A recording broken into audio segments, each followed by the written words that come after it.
Well, we got to talk about Shane, because there's 3 new videos that it generated, and I didn't even see it generate until last night. You mean they're already up? No, they didn't go up. I have to upload them. Oh. But they're generated in the background. Oh, really? Yeah, we didn't do it last week for some reason. Huh. Well, I'd be curious to talk about that.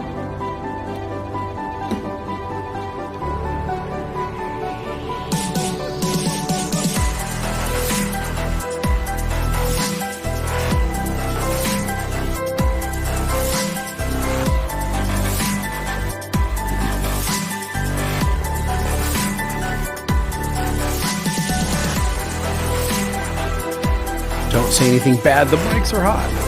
Are the mics on right now? The only thing hot right around here right now is you. You hear my sexy sipping voice? Can you guys hear me sipping my coffee? That's not coffee, man. They can hear you at least. I'm getting my stream deck going. 1 second.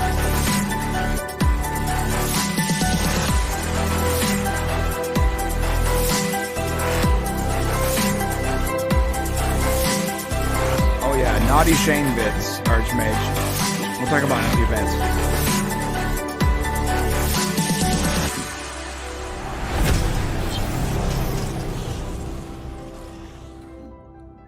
Welcome to Thursday Unleashed. You had to figure out what day it was. I did, and I would like to formally introduce you to my brother Shane. You might have forgotten him, but he used to be here on this channel. Yeah, I've had a terrible week, man. I got sick, guys. I don't know what happened. You can hear it in my voice right now. I actually did a live stream with Chris Gore yesterday, and the whole time I'm talking, I'm like, I do not sound like myself. And now I hear myself now, and so you have to forgive me. I got really sick, and I am now just getting over it. So just to not be, I'm not trying to be creepy, but your voice somehow sounds sexier than it usually does. So. The sex, I don't know. I don't know. We gotta start pimping you out to some of these like 800 number talk lines, man. I do it. Call 1-800 sexy daddy line. Yeah, 1-800 daddy. Anyways, man, it's gonna be an amazing stream. Yes, Thursday stream now. 100% less slavery. Mr. Reagan was on last week. And by the way, just say hey to everybody out there. Good to see everybody. Penny, Archmage, Sean, Captain Robert, April. Good to see you guys. I've been paying attention all week. Kenneth LaRoque. I've been paying attention to everything going on. I haven't been able to participate, but I've been watching you guys' chats and appreciate you guys supporting the show. And Mr. Reagan on last week. It was fun watching Brian make faces like in fear that something bad was going to be said the entire stream and get the stream taken down because, of course, Mr. Reagan can't help himself. But that's what makes him entertaining. And, it was really funny because I like Chris. And we don't agree with everything politically, obviously. But I kept sending him like private messages as he would start to get like sort of crazy. I'm like, let's dial it back. Dial it back a little bit. Dial it back a little bit. Yeah, I heard you coming like a borderline leftist, crazy leftist trying to balance out the I found myself going farther left than I probably felt comfortable with, just trying to balance it all out. You guys know us, like we're not political people, but we do like to have like fair. We want every opinion and every viewpoint to be expressed, right? So because it was Reagan, I kept pushing back. I kept pushing back to try to like balance that a little bit. And it got funny. I found myself way farther left than I'm comfortable with a couple times. I'm like, what's Brian doing in Biden's cabinet? And I can see all kinds, I was really entertained. I was kind of hoping something crazy would happen, because after the first, 30 minutes of the stream, I don't think YouTube really cares as long as you don't get too crazy, I guess. Yeah, I got a message from Matt afterwards, and he was like, that was really entertaining. I really enjoyed it. I'm like, of course you did. Of course. Because you being uncomfortable was the best part of it. Right. Lots of great things to talk about today, guys. First off, let's just go over this this Unleashed Hero thing that we're doing. We're trying to get everybody some, we want to give credit. You guys have been taking care of us more than the month of May all year, really helping us keep this stream, keeping this channel going. So we decided to create a little game for you. Of course, if you look in the upper left-hand part of the screen here, you're going to see Podcast Unleashed. Right now, we are the hero. As you guys give, ask questions, super chat, do certain donations, that will knock into that point total, and eventually will be replaced by somebody. The person who spends the most time up in that left-hand corner is going to get a prize at the end of the thing. I don't remember what our prizes are, but do we still show them the prizes, or it's been a couple weeks for me? Yeah, I didn't do that last week, did I? No. Okay. So anyways, there's several different prizes you can win by just being the hero of the week. Of course, if you knock us off, you can always and get up there. If people try to knock you down to get themselves up, you can always put it back up by doing a super chat. Right now, you can see the top 10 people of the month of May running across the top. And I got to turn down my phone. And so you can see, so Kyle Proch, John Burns, and Christopher Mays, they're in the top 3 right now at the end of this month, which, by the way, this is May. So yeah, we got another show on Monday. We'll do Raw Rant on Monday, which is going to have Mr. Davis co-star. What's his name's going to be on? I can't remember his name. Jake McDormand. Yes, he's going to be on the show on Monday. That'll be the last opportunity to participate in super chats, and then we'll be giving out a winner. The top 3 supporters of the month of May will be getting basically loot crate boxes from us, specialized loot crate for first, second, and third place. So if you guys don't know what a loot crate, not everyone knows what a loot crate is. Oh, well, yeah. How do you describe it? Like a loot crate is basically gift. It's like a box with a bunch of sort of random curated awesomeness. That doesn't make a lot of sense either. So like I used to be a part of Loot Crate, and every month I would get like this big box, and it had maybe a T-shirt in it and a beanie and a couple stickers and maybe like a figurine or whatever, mouse pads, like just cool. It was Star Trek or Star Wars, like cool, like just cool stuff. Cool stuff, but it's random. Okay. You don't know what it's going to be, but just about every shirt had either a T-shirt or a hat, to be honest. Awesome. All right. Well, so anyways, that's there's cool stuff to come. So congratulations to those guys. And you can see the top 10 up there. So appreciate all you guys' support as always. Here's the wheel. Here's the wheel. I got it back up. Oh, okay. So yeah. So whoever is the hero of today.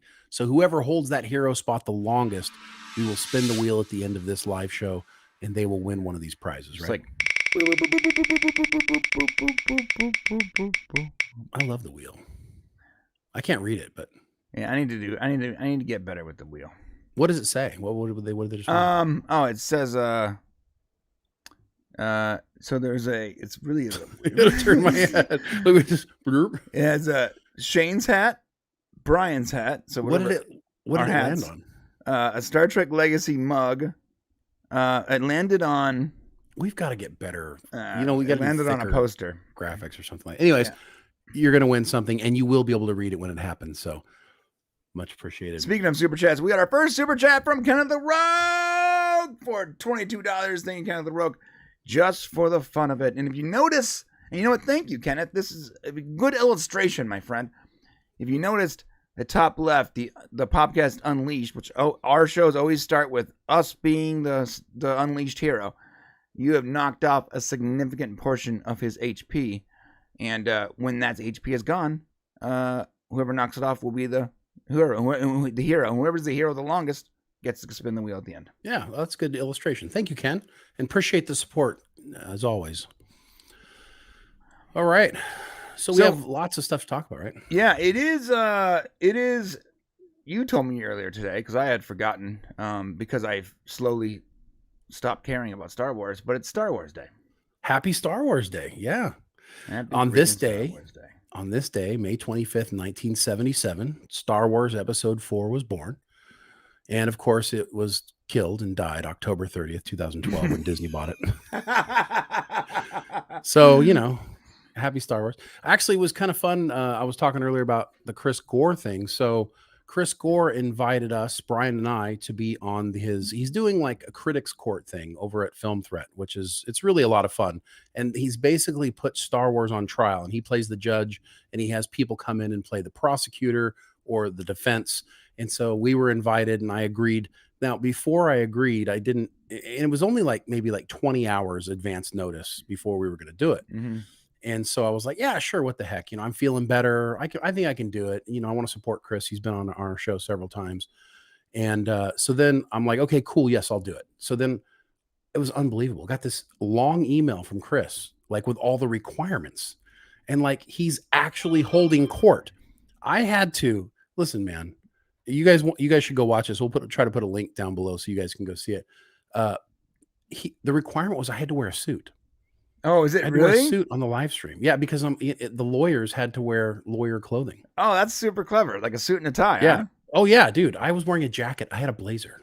Wow. Yeah. Listen, Yeah. You guys don't know this about Shane, but Shane doesn't wear suits. No. In fact, I had to wear the tie that I'm wearing was like my son's tie because I don't even know where they are. So it was pretty funny. Your 10-year-old son's tie. Actually, yes, it was. It's I had. And awesome. I was like, if anybody mentions that I'm wearing the wrong tie, I'm just going to be like, look, it's been 10 years since I put on a suit. So, it was a lot of Shane's fun. a California boy through and through. This guy wears shorts and Crocs everywhere he goes. Listen, if you can, then you should do it. But so this is pretty cool. So we're talking about, why he had to come up with a bunch of evidence as to why Star Trek or Star Wars, Disney has taken advantage of Star Wars and basically mishandled the franchise. And so I thought I would be really cool, and I would just come out with one clip, and I would try to shut the entire show down with one clip. And I said, Your Honor, I have evidence that will completely bring this to an end quickly, and you can just make your decision right away. And then I showed. You were trying to shut down the hour-long stream in 5 minutes? Yeah, I was just like, I can prove that Disney mishandled the whole franchise very simply. And all I did was I put the clip up of Luke Skywalker getting his lightsaber and then throwing it over his shoulder. Yeah, that's where it ended. And that was it. I'm like, case closed. Yeah, that's pretty much case closed. How did Chris Gore respond to that? He's like, you're jumping the gun, Mr. Montgomery. You need to wait to and then I got to do my and then of course we had Tom Connors from Midnight's Edge. It was my co-prosecutor. And so we together got to bring down, and we won, so according to the jury, which was everybody watching, right, 87% of the people agreed that we proved, which not hard to do. Not hard to do. Yeah. Just showing that clip is like, oh, well, yeah, they're right. Watching that in theater, by the way, mm-hmm. I don't know if you guys saw, did everyone have a chance to watch The Last Jedi in theater?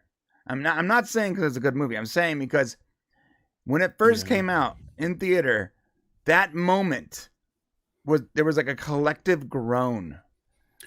It was a shock. It was it wasn't even a groan. It was like when he did it, everyone went, there was there was this dude to my left. I remember he's like, what the? Well, and here's what's funny. It's like, let's say you're Rian Johnson and you decide this is the route I'm going to go with Luke Skywalker. Okay. Mm-hmm. At least the first moment that everybody sits down and watches this movie, the reaction from the audience was obvious. Like, you're telling me that they didn't watch that scene after they shot it and somebody didn't go, holy shit, Ryan, this is wrong. Don't do this. Right. Somebody had to have said it. It's a matter of, what about the slow moving space bombers? I don't really care about all that. So I don't get into the I space. care about that because it makes no damn sense. Dude, you can go back all through Star Wars and find moments where the way the ships are moving doesn't make sense. But I'm not even talking about from a physics point of view. I'm talking about from a story point of view. Like, what were you trying to do? Were you trying to build tension? Well, it's just, that's such a small part of so many problems that are wrong with that show. I get what you're saying. But it opened up with that, and the whole time, what is taking so long to bomb this stupid? This is so stupid. And then when she was falling, and there's gravity, and I understand Star Wars is like a fantasy film, but there are certain things that are okay. So it breaks its own rules. So there's gravity when great Tico, whatever her name is using the bombers because she's got to drop them out of the ship to get to the other ship. But when Leia gets blown out of the spaceport, she's floating in space. So pick one. Pick a lane, guys. You got to follow your own rules. From a rules point of view, you're right. But I mean, there's just so many more egregious problems. I mean, from, the fact that Luke was treated like a comic relief character. It's almost like Mark Hamill. You took like who Mark Hamill has become over time, and like it was Mark Hamill. It wasn't Luke Skywalker. Like Mark Hamill was playing Luke Skywalker. If that makes sense, right? And it's like if you know him, you're like, well, that's Mark. That's kind of his personality. And then I showed the clip in our video. We have a wonderful video that nobody watched, and it was basically explaining, how Disney screwed up Star Wars. And I used clips of our video as my evidence in the case. And I showed the portion where Mark Hamill is on stage with Rian Johnson, and he's basically saying, I kept telling Ryan during the thing, hey, shouldn't we think about the fans, or shouldn't we care about what the fans think? And, shouldn't we be doing, and this is Mark Hamill saying this. And of course he said, but Ryan told me, no, it's our movie. We got to make it the way we want to make it. And Ryan's sitting next to him. Ryan's like, yeah, that's what I said. Right. And Mark totally dropped a dime on him. But then you see the look on Mark's face. And if you just let that, somebody else starts talking, but you're looking at Mark's face, and you can tell he does this. He goes, and it's like, my hand, you can't see it. That was the video it's members only. It is members only right now. You can watch it. But what's funny about it is, it was obvious, like even Mark Hamill knows, you have to take care of the fans. So I think we're going to talk about it a little later. I think I have a good theory as to why Hollywood is struggling. We're going to talk about Indiana Jones. And we're going to talk also about why Hollywood is so confused as to why they're not being successful right now. And I think we have some explanations for that. So, I realized last week that we complain about every week about something that Hollywood's doing incorrectly. So I added it as a weekly segment called the Rotten Hollywood Report. I think you just like coming up with new weekly segments. I do. I'm a big fan. I like, Hey, to $11 from Kenneth LaRoque, and he has officially taken the Podcast Unleashed into spitting distance of death. Literally, like you can blow on them and just knock them out, knock them off the mountain. Okay. Thank you, Ken. Appreciate the support. Yeah. Okay. So, what else we got? So today's Star Wars Day. We got, interesting. Before we get into this, we're going to talk Star Trek Legacy and kind of the update on that and what's going on, and some other cool Star Trek stuff. Strange New Worlds we're going to be talking about. We're going to be talking about what Strange New Worlds is going to be doing with Captain Kirk. It's one of the things, and I think that there's a misnomer happening. We got to talk about that.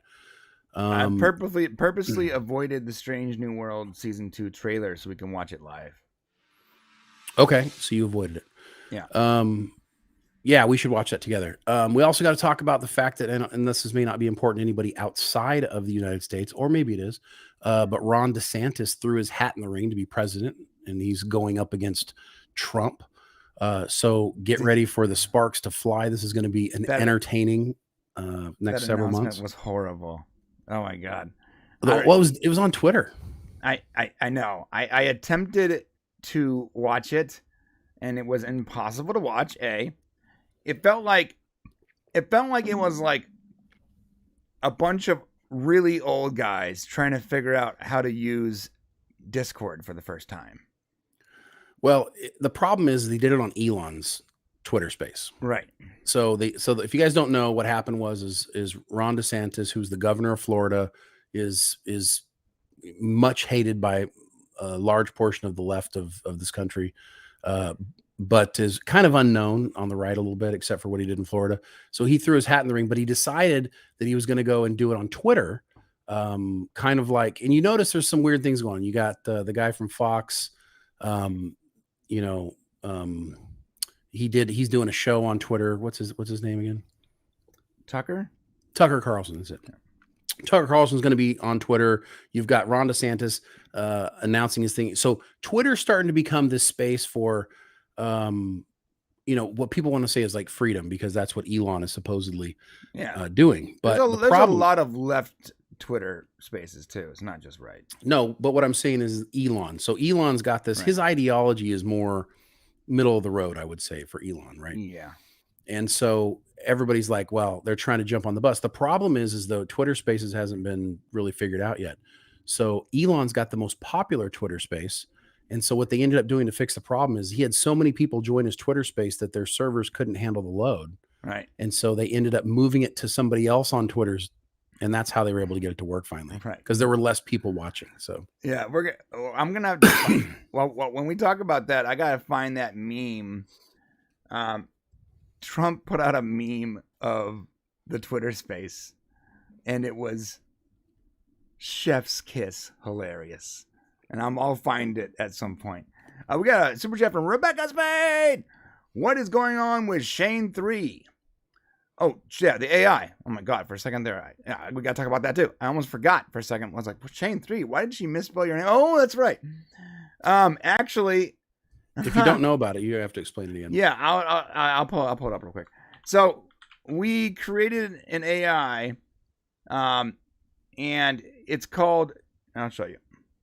It's called Shane 3, or SHAI. Why did you put the 3? Because in Leet speak, 3 is an E. What is Leet? It's like computer geek speak. Oh, okay. So you okay? I thought you were just being cool. How do you not know what Leet speak is, bro? I don't know. I've never even heard of the term. So when you're remember, maybe you don't remember this, but when we were playing games, whatever, when we were talking back and forth, we would use certain letters for words. Anyways, so I just thought it was a clever because way we couldn't just use letters. I got it. Yeah. Right. Yeah, it's true though. Couldn't just use an E no. instead of a 3. In some places you couldn't though. It was faster. Okay. Anyways, look, so we created this AI, and it does almost every portion of a video, right? Its voice is better than mine right now. Right now, yeah. Yeah. I actually took about 1,000 hours of Shane's voice, high quality waveform, perfection, and I plugged it in. It's actually, there's a computer running behind me right now. That's where Shane runs, and it basically learned Shane for months. Learned how to mimic his voice. And then I plugged in learning models from Midjourney and Stable Diffusion and Facebook. I think it's called like Farsec or something like that. Facebook has the worst names. Like, I come up with good names. Their names are really bad. And basically every learning model I can get my hands on. So what happens is we introduce a topic. And so in this, like for the last video that's public right now, the topic was Fast and Furious, right? Fast and Furious 10. Yep. Mm-hmm. And it comes up with the title. It looks for information. Like, it found the interview where Vin Diesel said Lord of the Rings is like, Fast and Furious is like Lord of the Rings, and he's like Tolkien. Right. And it basically writes a short script, and then it voices it, and then it takes whatever available video data I gave it, in this case the trailers, and it creates a video. It dumps the video in a folder along with a thumbnail and a suggested title. And this is what we got, right? And this video got 77,000 views already. That's hilarious, considering we got like 90 subscribers. We had I don't know how. Now, for some reason, it turned off for like 8 days. And it just wasn't generating videos. And I was too busy to figure it out. So I kept working on other stuff. And then this week, it just dumped 3 videos, and here's the crazy part. I had only given it the one topic. What was the topic? The topic you gave me, was it was it the Trump one? No, I didn't give it that one because I was worried about what would happen. No, straight up. I gave it to you because I was dying to see what would happen. Oh yeah, I know. I gave it Strange New Worlds Lower Decks crossover. I just wanted to see what it would come up with. I don't remember giving that one, but okay. No, yeah, you did. You gave it to me. Hold on, let me look at it. I'm pretty sure it's the one. No. It was the. Which one was it, bro? I'm looking through my folder here. Well, what did it end up producing? Okay, so what it produced, though, it produced a Star Trek one about lower decks. And it was like comparing it to like Star Trek, the animated series for some reason. Okay. It produced that one. It also produced one about James Gunn and his failure with Guardians of the Galaxy 3. And it was irate. Really? Okay. Yeah. Oh, I can't wait to see that one. Yeah, it talked about how James Gunn has a history of abuse with animals. What? I don't know where it's getting this. I think it's just reading comments, bro. Oh, all right. Right. Well, that'll be interesting. Right. And then it gave a Trump one where it said the title was Trump to be cast as Superman. Oh shit, really? Right. And it based its hypothesis on the Trump NFT collection. Okay, all right. Because I guess I've got to. Are you going to show one of these or something? I can't show them. I can't show them. Oh. The reason I haven't put any of them up because, so for I don't know. I didn't even know he could do this. He's cursing in multiple sections of the video. Who? The AI is cursing. What is he cursing? It calls about? James Gunn a mother effing animal abuser. And I think what it's doing is it finds the comments on an article and it's including the comments as its data set instead of just the article itself. All right. When can we expect to see something? Because we need to see this. I'll put at least one of those up tomorrow morning. Okay, so tomorrow morning, yeah. If you guys haven't already subscribed to the Shane channel, we'll put a link down there for you guys so you can get it when it comes out tomorrow. I think I'm gonna put the Guardians of the Galaxy one up because that's the funniest one. The other ones are incoherent, to be honest. Yeah, no, it's got to make sense, and there has to be some truth to it. Like hopefully the AI is doing its job. It literally just said without a shadow of a doubt that Trump will be Superman in the upcoming Superman movie. What? It's so weird. That's not true. That's not truthful. No, it's not. I'm almost positive what it's doing is when on an article where there's comments, which means I got to figure out how to stop it from finding comments. It takes all the crazy crap that people say in the comments right. as part of the article.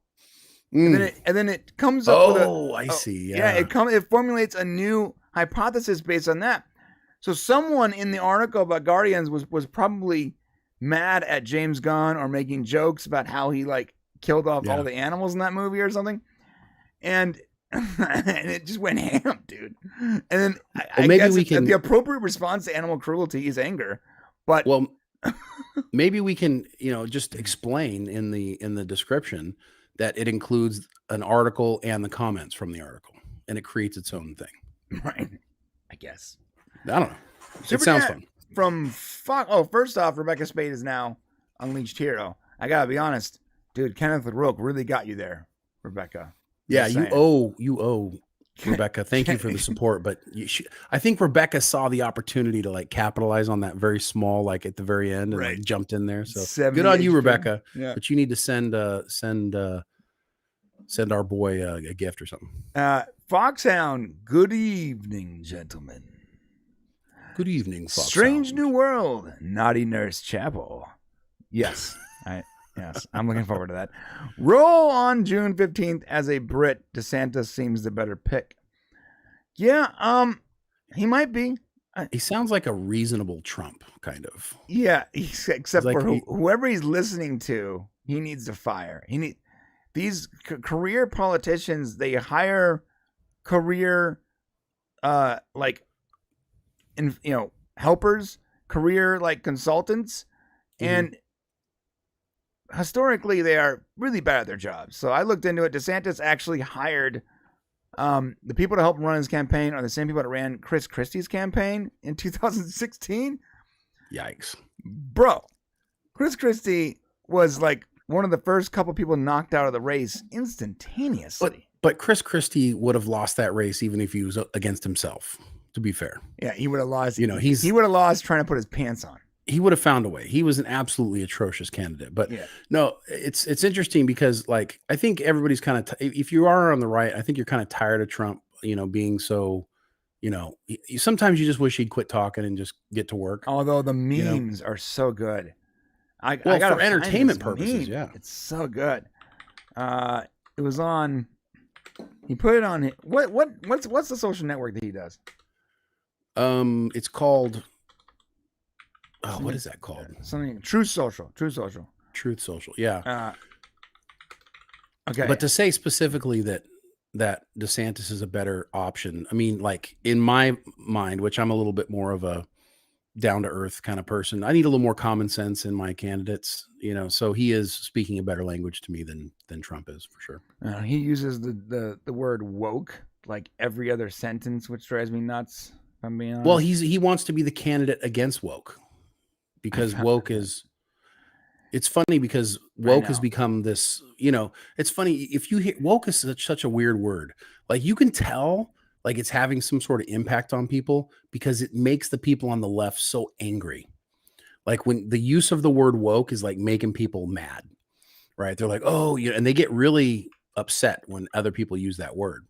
Right. And so because it's being used as like this dog whistle for anything, that you don't agree with on the right, which that's not what woke is. Woke is really, our definition of woke is that it's agenda driven and it's being put in our entertainment, and it's now being hijacked, I think, by everybody else. But woke started in the entertainment space, by Disney being woke, by, putting agenda above story and above characters, so go figure the politicians are going to steal it, right? Yeah. Where is this thing at, man? It was super popular. So I'll just describe it, and if someone can find me a link, great. What happened was right after the Twitter Spaces, Trump post on Truth Social with like a Twitter Space capture where it had Elon and DeSantis along with George Soros, Hitler, Satan, and they're all like talking over each other, and Satan is like very gay. It's just so. Was this a South Park episode? It seemed that way. Oh my God! I found the video on Fox, but it's like, please disable your ad blocker. No, I'm not gonna do that. No, it's just really funny. I gotta find that video at some point. But what he did was, what Trump is good at is he's good at trolling people. He's good at making people laugh. Even if you like the person that he's targeting, it's sort of. Oh, here we go. I found it. It's sort of funny. Okay. All right. Well, then let's see it. Here we go. All right. Incorrectly. How do I make this bigger? Okay. So as it says, Elon Musk, Ron DeSantis, George Soros, Klaus Schwab, I think. Okay. Dick Cheney, I think he's passed away, right? Is he? I don't even know. I don't know. Adolf Hitler, the actual devil, and the FBI. Okay. All right. Listen, ready? Watch this. George, can you just wait while we... Hello? I won't hear it. Can you hear me? We can all hear you, George. Can you just hold on for a second? Hilfa, I don't think they can hear me. I can hear you fine, George. Just speak to the I don't think George knows how to use Twitter. Hello? Can you hear me now? Can I please make my big announcement now? Everyone just... Hello? Just shut up, They're all George. talking Can somebody over just me. mute George? Hello? George Soros can't Dick, doesn't know how to use could you Twitter. try not to cough on the... Their coffee's coughing. Okay, so how are we going to take out Trump, you guys? Guys from the FBI, this is not a private call. This is a public Twitter space. Everyone can listen in. God damn it. Anyway, guys, we invited everyone to this Twitter space so Governor Ron DeSantis could... Everyone just shut the hell up so I can make my announcement, okay? You go, girl. It's actually really well The done. devil is gay? So what? Everyone in this call is gay. I happen to know every single one of you has a secret gay lover. I gotta stop this. It's too much. Go watch that. It's pretty funny. Yeah, I can't hear it, so we have to set it up so I can hear some of this media. Yeah, I gotta figure it out. At one point, the FBI is like, "Okay, guys, so how are we gonna take Trump out?" And Elon Musk is like, "Hey, guys from the FBI, you know this is a public call, right?" And they're like, "Oh crap!" And they leave. So who made that video? Someone in Trump's team made it. Oh, well, yeah. I don't know. Here's the thing is like, I don't really care about entertainment. I mean, look, go out there and just make sure that our country's still working. Okay. How about this? Shut the hell up and go take care of business. Yeah, I don't I'm even tired know. of you being funny. Go take care of business. I mean, know if I don't DeSantis mind is it. capable of that either, though. If I'm being honest. Well, I the way don't that think things are set anyone up. in the Republican or Democrat Party is capable of taking care of business. It's got to be someone outside the system. No, it's not that. It's the system in whole.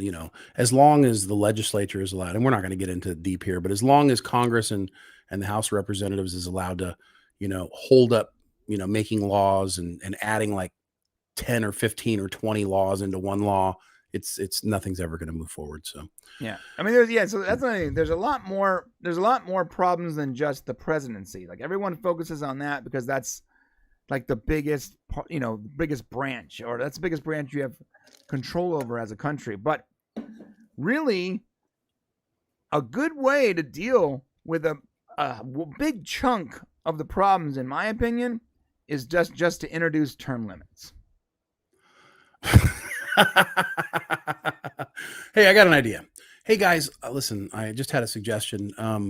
I know we all have to make the rules and laws here, but I got a suggestion. How about we invent a law that makes it so that we can only make money and be hired to do our jobs for a limited amount of time? So after so much time, we would just get fired. Right. What do you guys think about that? Huh? Who wants to vote for that? Yeah, nobody. They're never going to vote for term limits. That's why it's never broken. That's why it's broken. The people that would that would fix this problem are certainly not going to fix the problem. Right. The forefathers needed to add that at the beginning. So we got term limits for president. Everybody was worried about a king, right? What they didn't realize is the real idiots, the real assholes were going to end up in Congress and in the Senate. They were going to sit there for, a lifetime making money and benefiting from it and not taking care of the people. Anyways, that's the end of our politics. And you're right. I'm quick with it. I love the Constitution. I think it's the greatest living document of all time. But clearly, it's out of date, at least for that purpose, because they only considered the king, and they didn't consider anyone else. Right. So. Well, on that note, let's talk some Star Trek, because that's what we do well here on this channel. And I know later on, if you stick around, you're going to hear me talk some major shit about Fast X. It's going to be a lot of fun. I was able to watch that, and Brian's going to hate every second of it. So hold your tongue, sir. Don't go anywhere, because you'll want to hear that for sure. But for now, we need to do, Brian, for old time's sake, I know we're not doing this segment anymore, but let's hear it one more time. Oh, okay. The Weekly Terry.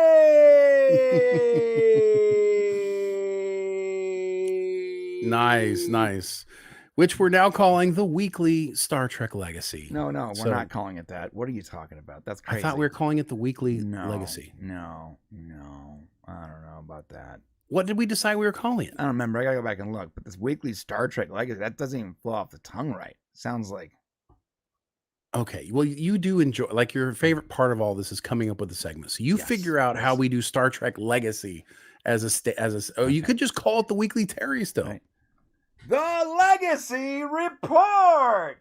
No, that sounds terrible too. Like I don't know about that. I'm not a fan.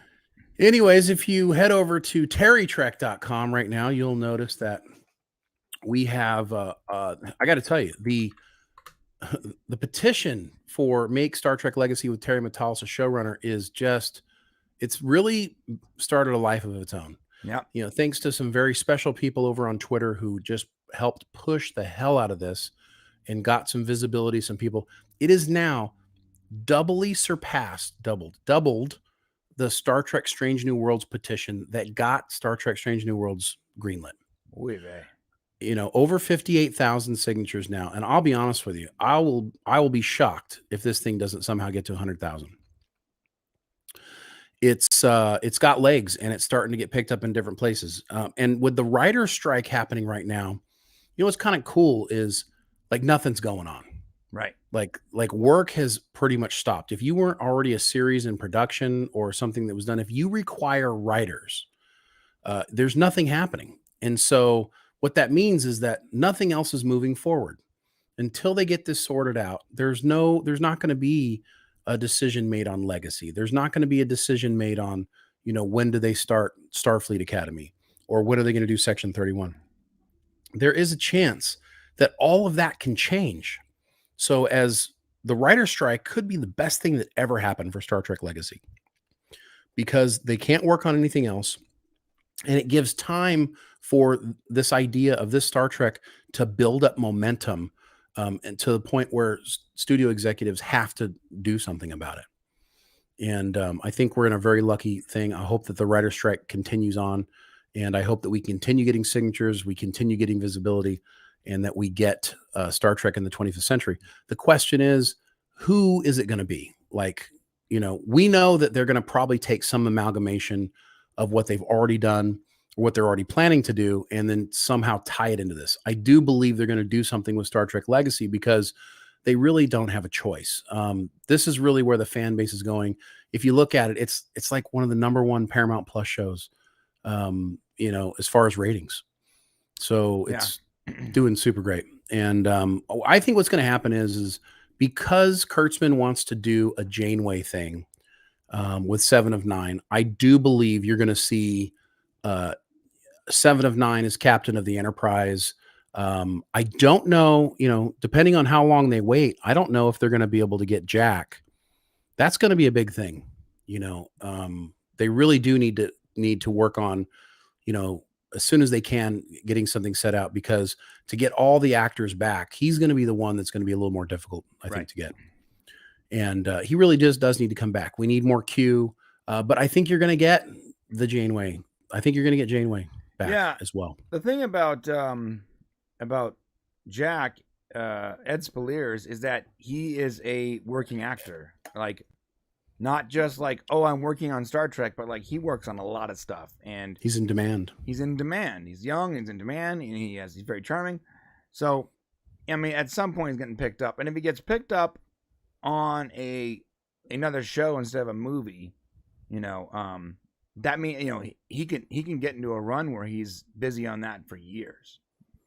It'll be really hard to do another show. It's hard to do multiple shows. I mean, it is a little easier now, because it used to be a time when you're stuck doing a show all year, so you could probably do a couple, but I can see something like this happening, where you get because Kurtzman's already indicated that he wants to do that. Now the question is, was he smart enough to say, we're going to let Terry Matalas do it? Right. Because as of the last time we heard, it wasn't Terry, it was somebody else doing it. Rumors had it was possibly John Logan doing it, who also did did Star Trek Nemesis. If that's the case, then that's going to be a huge problem, because Logan already showed that he can't do Star Trek. Don't want to disrespect, but Nemesis was terrible, and Terry has shown how to do it. He knows how to make the show. So hopefully, with this nice little kind of kumbaya thing we saw happening towards the end of Star Trek Picard season 3, that's a little nod to Terry getting the behind the scenes, just hold on, we'll get you there. Hopefully, it feels like that's what's happening. So it's also possible that the writer's strike can change their upcoming plans, right? I think so. I mean, it gives them time to think about the decisions they've made. Paramount Plus is also doing something interesting. So if you guys didn't know, Paramount Plus is increasing its pricing at the end of the month. Awesome. So Paramount Increase Plus, your price when there's nothing for me to watch. Great idea. Well, here's the thing. They're losing money, right? And they were going to have to make a move. So here's the thing is Paramount Plus is adding Showtime, right? So here's the interesting thing about Paramount Plus. Right now, Showtime on almost every other service is like an additional cost, right? But so Showtime is going to become part of, so if you're paying $4.99 a month for Paramount Plus with ads, next month you'll be paying $5.99. But if you're paying without ads, I think right now you're paying $11.99. You will get Showtime Plus for an additional, I think it's $12.99 or $13.99. You will also get Showtime. But if you're paying for the ads, like if I just want to watch it with ads, you don't get Showtime. So interesting. So in order to get Showtime, you've got to pay for the ad-free experience. Yeah, so because there's no built-in ads for Showtime. Well, there's partially that, and it's also Showtime's expensive, and you previously had to pay more for Showtime, right? You had to pay an additional fee. So if they were just to give you Showtime, at the lower $5.99 cost, then they're not going to be able to pay for it. Yeah. So they're trying to make money. I'm paying for Showtime right now through Hulu, and it's like $9. So it's a deal. I never use it. I never watch anything on Showtime. Well, if you're probably on Paramount Plus. If I know you're not paying for ads. You don't want the ads, so you're going to get Showtime. You're going to get Showtime. So get ready to cancel it because it's coming. But this is going to generate $500 million in revenue for Paramount Plus, which is going to allow them to go, okay, look, we cut Star Trek Discovery. We got rid of it. We said we're going to do these other shows. Now, I still believe that no matter what happens, that they're going to do Starfleet Academy. I think that is the lined up, going to happen to take place of Discovery. They won't lose that fan base. For whatever reason, they feel like that fan base is important, and that's fine. As long as they continue to make Star Trek for, that we like as well.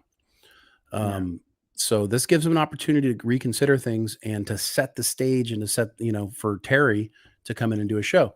The reality is Terry's not going to sit around forever. This is another great opportunity for Paramount because Terry's probably not being called in to do another show because the strike. So nobody's like hiring. So this gives them time. It gives Paramount time to strategize to keep all of these people together. A lot of these actors and, all these people are on the picket lines with the WGA right now. You could see Jerry Ryan out there. You see all the different actors. Todd Stashwick was out there. They're all supporting the strike. And so this is going to give the studio time to figure out how to get everybody back and to keep them moving. Because, listen, Star Trek under Terry Matalas is a moneymaker. It's obvious. Yeah, I agree with that. All right. So we've talked about this a couple times, but the thing about Star Trek Legacy is with their original plans in place to do Academy and Section 31, there wouldn't have been space for another Star Trek show. Isn't that correct? Well, if what they decided they were going to do is they were going to do movies and limited series. So they could, if they didn't do movies and limited series, they have space for another Star Trek show, 100%. Interesting. So what we think is going to happen is that if they want to do the Section 31 movie, they can, but that still leaves, a good 8 hours of programming.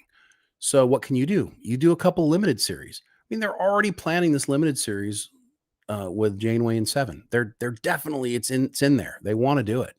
So you just make that your Star Trek legacy, honestly, and just make sure Terry's doing it. That's all you need to do.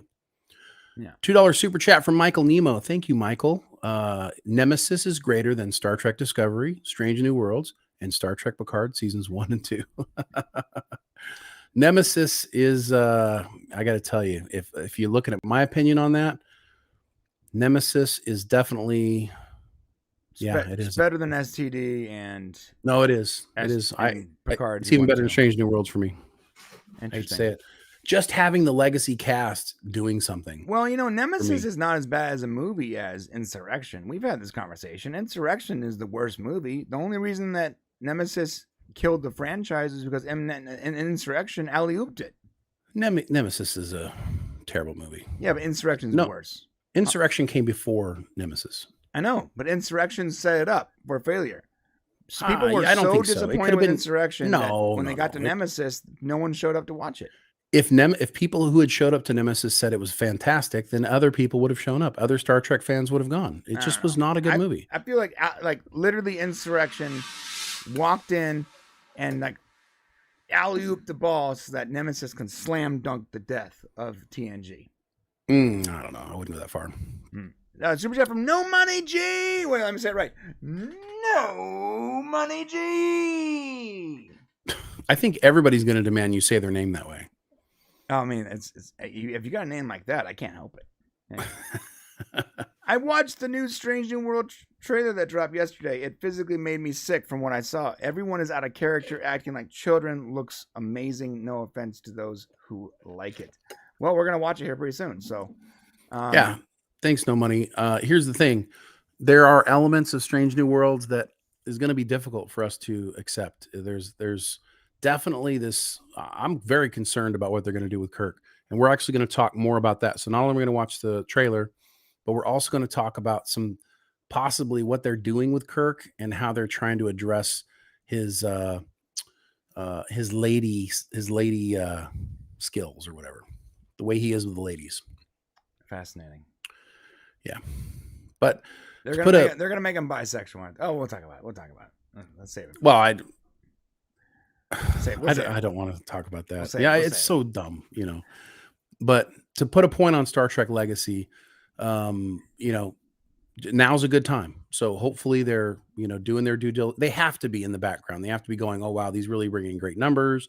People are still watching the show. If they want something to happen, I can guarantee you they're doing stuff in the background. So, all right. If they don't, it's going to be an incredibly huge failure, which wouldn't surprise us if it was a failure, but hopefully they are doing the correct thing. Penny just reminded me to put up our like poll. Thank you, Penny. Boop. It's a good thing we have people helping us out. I know. I mean, you guys are amazing. Oh, hey now. All right, let's actually talk about just we're over here. Let's watch the trailer and talk about it, shall we? Yeah.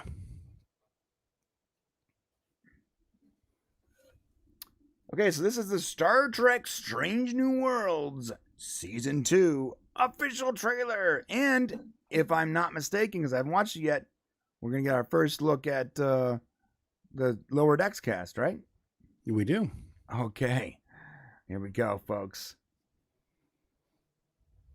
I know Quaid can play that role. So, he has that purple hair. And it's not obnoxiously purple, which I'm glad. It's like... Maybe it should have been.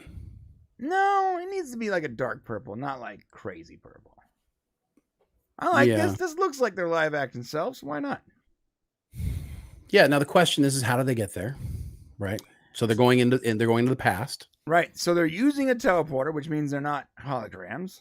Right.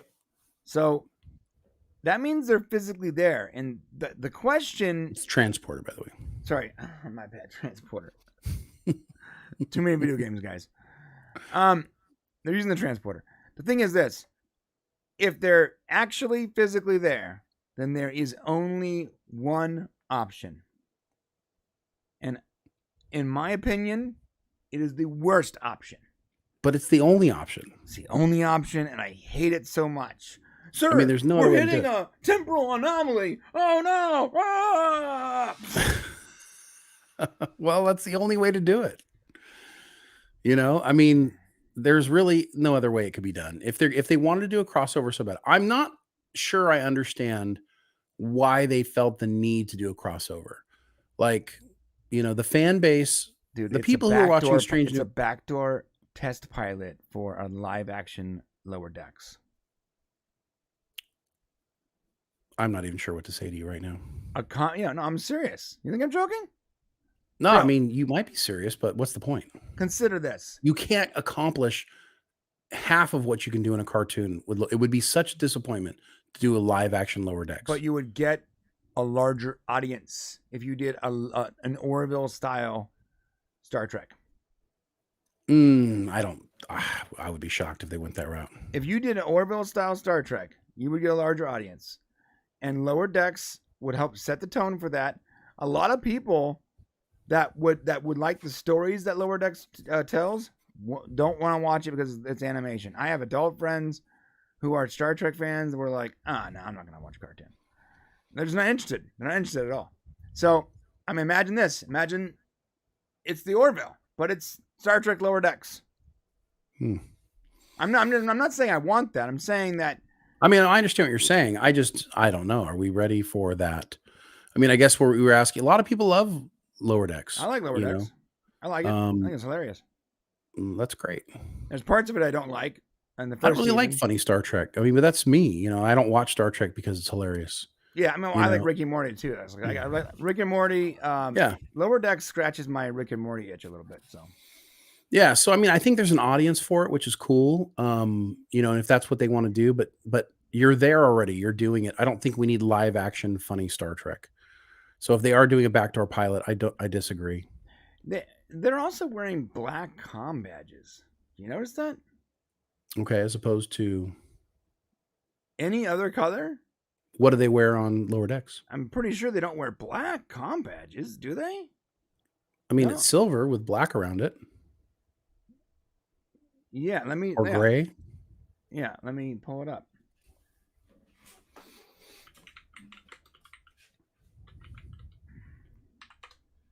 So if they're wearing black comm badges, It didn't look black. I mean, I guess I'm confused. It was gray or silver. all right. So this is them in Lower Decks, same two people.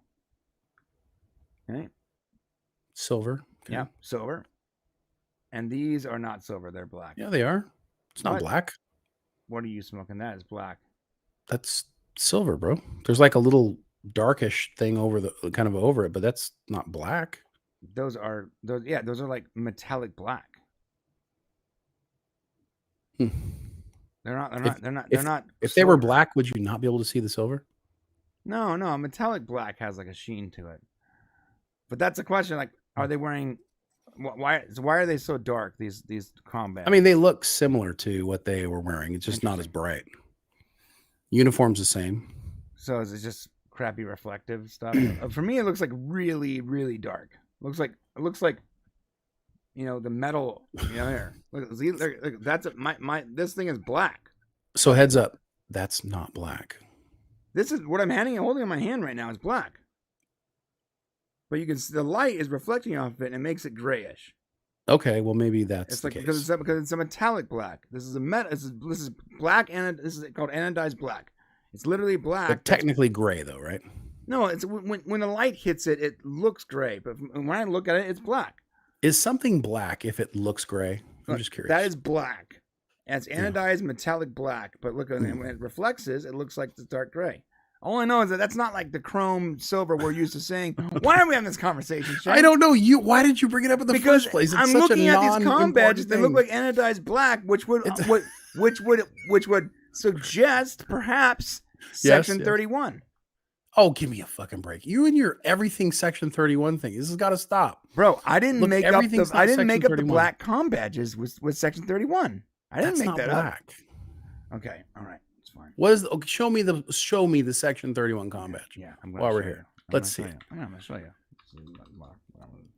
I'm sure it looks precisely like those other Yeah, ones. it probably does. Yeah. At least it's not rainbow. Thank you for that, Michael Nemo. I mean, you got a good point. At least it's not rainbow.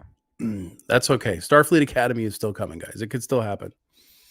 Okay, perfect example. All right, let's see it. What color is that? Gray silver. That's black. It's Okay, metallic come on. black. That is no. It's stop. It's It's the not. light is hitting it, and that's what's happening. This is a Section 31 comm badge. Guys, is Brian gaslighting me right No, now? I'm not, Like trying bro. to make me believe black is a different color than I've always Here, known. let me Well, show you black is one not a that's color, but- darker. All right, more higher quality. You This need to put is up a a Section poll. 31 comm badge. Well, that looks blackish. Yeah, that looks black. Right, when the light hits it, just like here, that looks like gray to you, right? But it's black. See, anodized black. It's a reflective metallic black. I mean, that technically looks black. Now, if you put that over black, then you're not going to see. You know what I'm saying? So, like, the problem is they're wearing a black top on their uniform. So when you say something's black, it would, you know, All right, all I'm saying is the comm it would badge. mesh. The comm badges they're wearing looks a whole lot like, and this is memory alpha here. Looks a whole lot like this. The Section 31 comm badge. It doesn't look anything like that. Yeah, it's the same color, dude. It doesn't look anything like that. Like pull up their thing. It doesn't. Theirs looks silver. Like there's this little tinge over it. Oh, it's too bad you can't zoom in. I can't zoom in, can I? Yeah. I mean, he's in a shadow, obviously, over here because you can see hers more straight on. All right. This is dumb. I don't know. It's silly. It's obviously not Section 31. This is lower decks, and they wouldn't be coming here via Section 31. No, what if they're Right. working for Section 31 and they hit the time anomaly? I'm Oh just my saying. God. I'm just thinking like Kurtzman. Ready? I want to introduce. Thinking like Kurtzman. Wait. I didn't even realize I made a joke until I made the joke. Let me see your thinking like Kurtzman face. Ready? I'm making a Section 31 show. I need you guys to write in. I need every current show to have references to Section 31 so that that's an easy transition when I bring Michelle Yeoh back. Okay. I don't know. He's not actually, by the way, Kurtzman isn't writing any of that stuff. Is there a better shot? He doesn't write. There? He doesn't write Lower Decks. He doesn't write Strange No, he New wouldn't Worlds. write it. He would inform the writers that we need to put some more. We need to put some. No. Here's what Kurtzman would do. Okay. What are you guys doing? All right. Good. Is it going to make the cost? Are we going to make budget? Okay. No. I don't really care what the story's about. Okay. No. Good. All right. Yep. Thanks. Okay, so what you want to do is you want to have Captain Kirk and Spock bang on screen for 7 minutes straight. Are they going to have sex? We need to make sure that we show that they're bisexual in some way. Maybe he would do that, I think. Right. We need to increase our ESG scores, people. So get Spock and Kirk in a room together and just have them make out for like 7 minutes straight. Yeah. You're gonna get a new audience, but you're gonna lose a whole lot of other audience. Yes, they are black. I'm not crazy. They are black. Here, I have a higher quality image. Thank you for chat for showing me this. Here we go. They're black. They're wearing black comm badges. 100% black. Okay. Let's see it. Okay.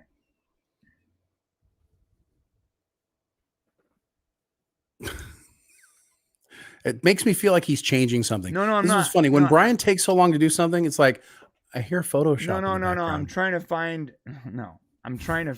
the highest quality image. Like Google Images is not helpful. 1 second.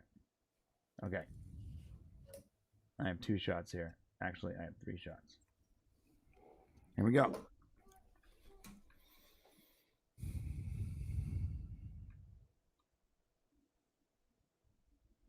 Yeah, go to his.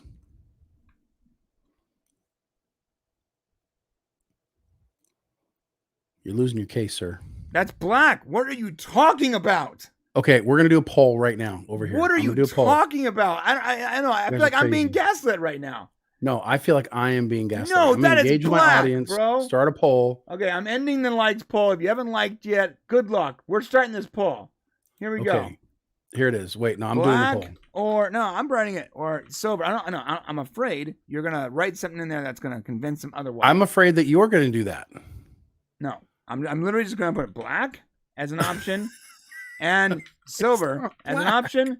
And I'm gonna be like, what Okay. color is the comm badge? That's it. Okay. Okay, go. You tell us, guys. There are 4 lights. What color is the comm badge? Looks black to me. What other channel do you know would fight over the color of a comm badge? It looks black to me, bro. All right, so that looks black to you, and then we're gonna get you an appointment to the eye doctor after this comes out. No, it's. Oh, you son of a bitch. I didn't do That's- anything. That is black. Those are black comm badges, bro. That's crazy. That's crazy. No. Is this I'm going to be not. like one of those? What's that thing where if No, I you mean, look at it one here, way? Look. Silver. That's silver. Okay. Okay. Black. You see the difference, dude? You see the difference? Okay, yeah. I was about to show my credit card. Silver. So ask you- Silver. Okay. Where is it? I got a black piece of metal here thing. Oh, here we go. Yeah. Isn't it funny how Brian just has randomly like black metal all around his office? No, it's It's just, this is like, my black randomly. card that no longer has any money because I ran up the credit. But look,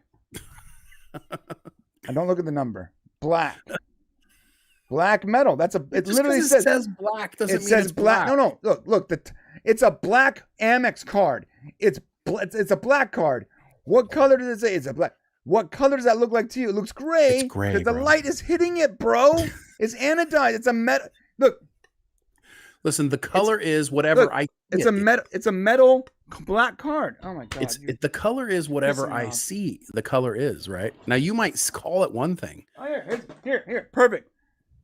Both my credit cards have no money. Right. What is this? Let me make sure there's no number on it. Okay. This is a Quicksilver. See that? Quicksilver. Right. I mean, it's a metal silver. This There's is your metal. Yeah, but that's not metal. The light's But not it's going to black. reflect out of it the same way. This is look. This is a metal card. See that? Metal card. Wait. Put both cards up against each other. I'm going to, but metal. You see that? That's metal. It's called Okay. Quicksilver. So it's silver. So wait. Oh, I see. So they made the Black they card, named it. and it's black. See this? Yeah. Silver, black. It's black. I would say one looks gray and one looks silver. Oh my god. But whatever floats your boat. Oh, what else are we talking about today? I don't want to. So wait, what's the theory? So it's time travel, right? So Yes. obviously something happened over on the Cerritos, right? So something happened, and they were, here's what happened. They're beaming somewhere. Now, here's the question: are we going to have a Lower Decks episode that's going to introduce them going over? Like at the end of a Lower Decks episode, do they like beam out? So they have to be in a shuttle by themselves or something, or there would be more characters there, I think. Well, no, they could just beam off of the Cerritos. And somehow they get beamed through history back in time. I wouldn't like I'm that. sure it's happened on a Star Trek episode somewhere. That sounds a whole lot like when Stargate SG-1 went back to the 60s, because when they went through the portal and it like went around went like through a sun flare or something. Remember that? And it like transported them back to like the 60s. Yeah, I don't know. I don't know if I like the transporter accent thing. I feel like transporter accents are so cliche to set up a story. Well, what makes me think it is you see Boimler, right? Now, what's he say there at the end as he's about to be transported? Oh, he's just like geeking out over Spock saying "Live long and prosper." But something happens, like the transporter, somebody says something. There's something that happens right there that makes you think they're sending him back. To me, it feels like it's the end of their trip there. Right. That looks like it's the end of their trip, and Spock is sending them somewhere. And in the show, Lower Decks, Boimler is like a massive. He's supposed to represent us as the fans, and he's a massive nerd for Spock and Kirk. Yeah. And all the Picard and Riker. He's a classic Star Trek fan. So it's probably him just geeking out over meeting someone he idolizes, and now he's being sent back. We don't know if he's being sent to a ship or if they're replicating the transporter accident that brought them there in the first place. That's what I'm trying to say. So that if they're sending him back to whatever, they're doing it via transporter, which would tell me that the way Star Trek seems to work things is usually what got you there is what gets you back. Yeah, right? I don't like the idea. I would rather it be a time anomaly instead of a transporter accident, because like a time anomaly is like, all right, so there's some wormhole in space that took us here. I buy that more than like, oh, the flux capacitor what if they're being, and now, because then you're gonna be like, well, then can't they figure out what happened and then reproduce that as a time machine with transporter technology? Well, what if they're being transported off of the Cerritos to someplace else, and in the process of the transfer, their stream goes through some sort of a time anomaly that sticks them out in Strange New Worlds? That would be better if they merged the two. I just don't want the Heisenberg compensator couldn't compensate for the stream, Captain. They're in the past. It's gonna have to be something like that. Yeah, I mean, unless they went. I guess if their transporter pattern, was like hijacked, or I don't know, ended up in a wormhole, maybe. I don't. Yeah, how else could it happen? Well, it'll be interesting to see at least what happens. So that episode will definitely be must see just so we can at least tie the two together and figure out what's going on. All right, someone's knocking on my door. 1 second. Someone's knocking at his door. All right. So let's see. Let's look at the results of our poll so far. I think Brian's going to be sorry on this one, guys. What do you think? 26%. Let's see. How many people? 42 votes, 26% black, 74% silver. Yeah. It's just fun messing with them, guys, honestly. The fact that that thing very well may be black, but it's fun to see his face. He said stop talking about Section 31. He says Kurtzman came to your house? Yeah, he says I'm gonna, he's gonna kill my family if I keep talking about it. He also said, he told me to let you know that your chill check is in the mail, so don't worry about it. My chill check? Your shill check? Oh, my shill check. The check that he gave us for loving I need Season it. 3. I need it. You know what's funny about? You guys want to hear something funny about Picard? We maybe already said this before. So many people have called us shills for Picard season 3 and oh, what you guys got out of it, blah blah blah.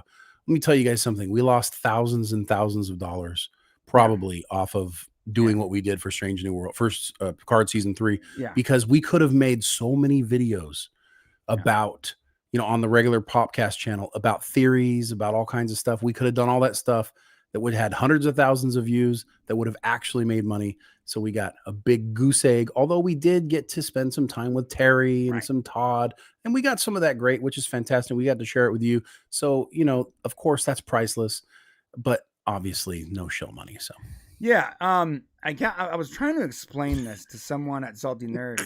I was like, I think it was Salty Nerd, but I was like, we don't gain anything from watching the show early.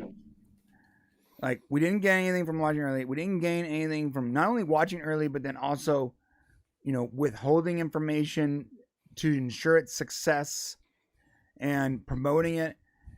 We actually lost a lot because while we made 10 videos for every financially, financially, we didn't gain anything. Right. But we made 10 videos for every episode, but episode videos don't ever get as many views as regular videos. And we could have made at least 7 theory videos off that, which would historically have done gangbusters for the channel. Yeah, it would have done well, but that wasn't the point. And part of, just part of this whole community experience was what was important to us. So it's just funny hearing people say shill. And I noticed, I just got to point out Art Mage's comment here. You guys are rocking those silver shirts today. Yeah. Oh, you guys like my silver shirt? Huh? Or maybe it's That's dark what made me laugh. gray. Is it dark gray, Shane? No, yours looks blue because I can get that color correct. Yeah. Sorry. But anyways, somebody else pointed out here. What color is it now? Black now. Oh, go shut up. What? Now it's blue. All right. Okay, you are clearly photosensitive to like reflection. Do we need to do another poll here on what color shirt Brian's wearing? You need to go get your eyes checked. No. Yeah. What color? Yeah. Before you answer the poll, what color shirt am I wearing? What color shirt is Shane wearing? It's pretty obvious. If his shirt is silver, to you, it's not. And you think the comm badge is silver, you're wrong. That shirt is clearly black to me, and so is the comm badge. So if you look at that shirt and he's like, oh, he's wearing a silver shirt, then you got to know that something's wrong with your eyes, and they're wearing black comm badges. This could be a whole lot of fun if we really wanted to mess with you some more. But we're not going to do that. This is the last part I want to say here. It's August TV 123 says here, if you shilled the whole S&W, if you shilled the whole Strange New World segment would be much different. LOL. That's a good point. So we wouldn't, Jack. We wouldn't be criticizing things. And hopefully Paramount doesn't hold it against us, the fact that we are honest, and they allow us to keep talking to people. We do have requests in to talk to people on Strange New Worlds. So hopefully that'll be coming up, especially for our Raw Rant Monday shows. And don't forget, we got Rod Roddenberry coming up later next month on Raw Rant, so you guys won't want to miss that. Yeah, I'm concerned that we went that our honesty might have driven people away from wanting to come on Raw Rant. If I'm being honest. I'm not concerned about it. If they don't want to come on because we're honest, then well, no, it's not even that the actors don't want to come on. It's that the publicist or whatever, whoever's in charge of them, Won't even. Well, right. Yeah. I mean, here's the thing. That's the danger. So we'll just, we'll move around it. If we can't get great people on, then we'll get the best people we can that can tell the truth.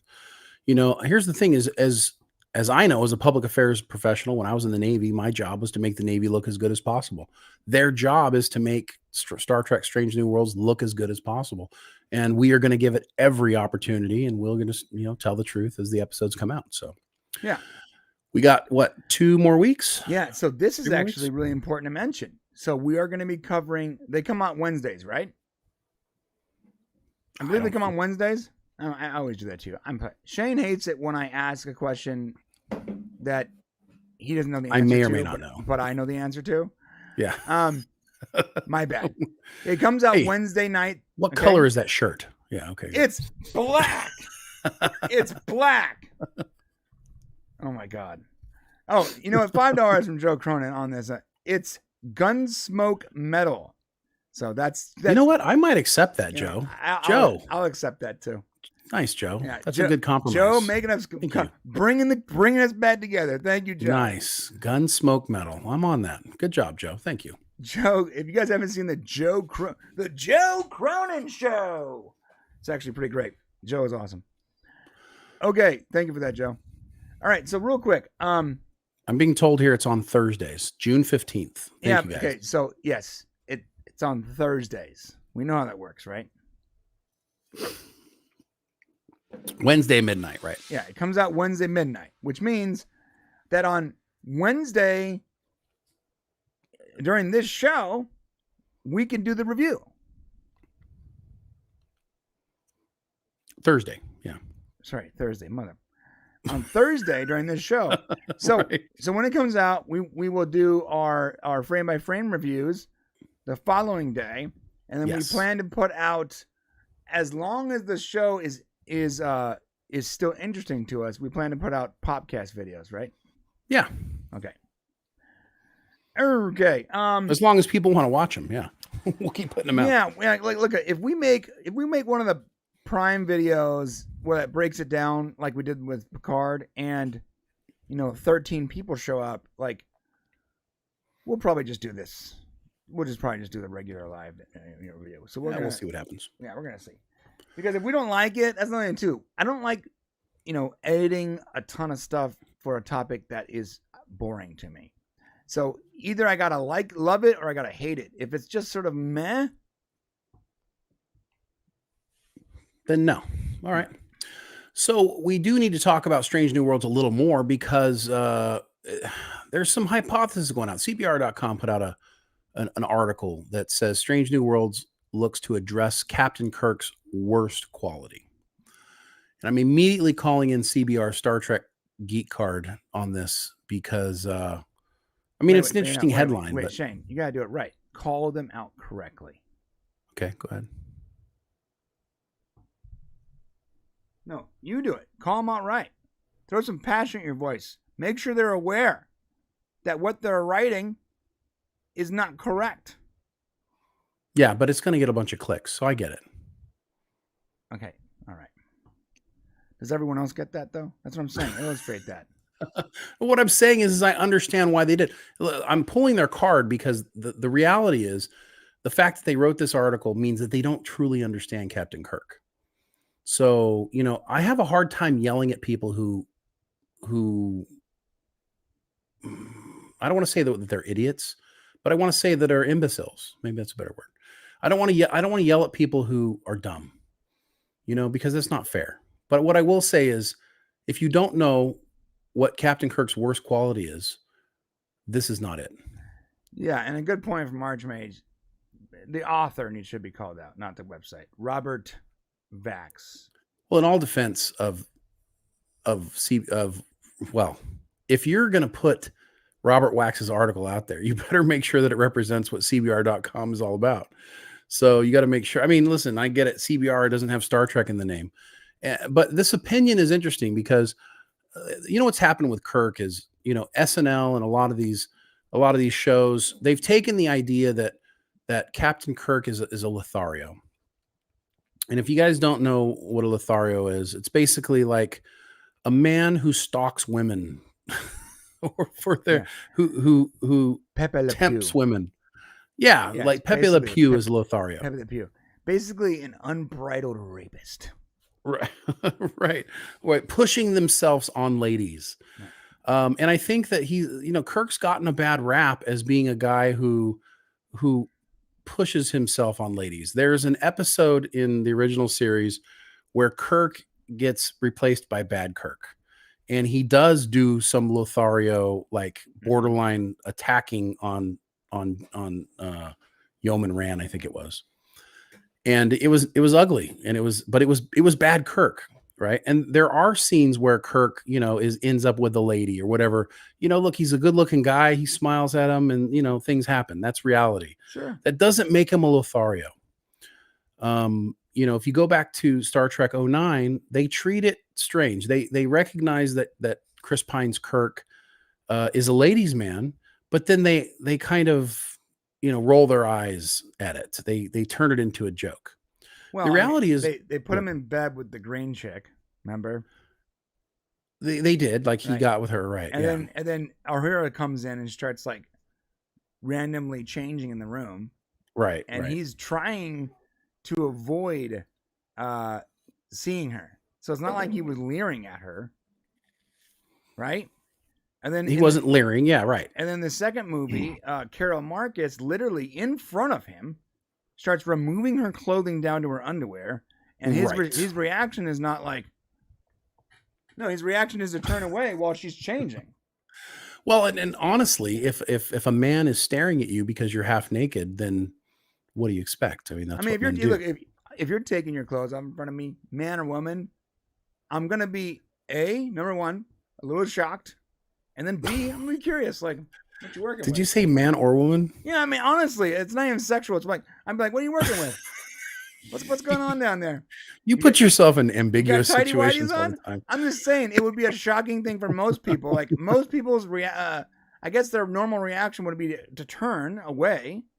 But then also there's the shock factor of like, why is Carol Marcus just stripping down to her panties in the middle of the cargo, in the middle of the shuttle? Because that's what the fans wanted to see, friend. That's a good because of her assets. I get that. I'm talking about from a story perspective. That doesn't. There was no good story perspective. It was simply that. And listen, I think there's even an interview that talks about why they had her do that in the first place. Honestly, for the trailer, they put it in the trailer. Remember? Yeah, it was to get people interested. Yeah. Right, exactly. It was literally in the trailer. That's fine. And in all fairness, she's quite mobilized up there. So fetching, a fetching lass. The phasers are set to stun. Certainly set to stunning. No, but what was his reaction though? To turn away. So he's not a leering, lecherous rapist. Right, as Kirk was in one episode. And now, to be fair, Kirk does end up with the girl in a lot of situations. Now, when you go back to the 60s and you look at things that were done that way, that's kind of how, you had the hero, you had the heroine. And a lot of times Kirk does end up with the lady. But by no means is he, by no means is it his goal to end up with the lady. It's almost funny watching. It makes you wonder if the people who write these articles even watch Star Trek TOS, because a lot of times Kirk would, it would just kind of end up that way. You never saw Kirk like chasing the skirt. But he's a good looking guy. Guess what, guys? Women can also be interested in a man. It's not like the man has to like always, run after the woman. Right? Like if you're a good looking guy, I'm sure plenty of women are going to be interested.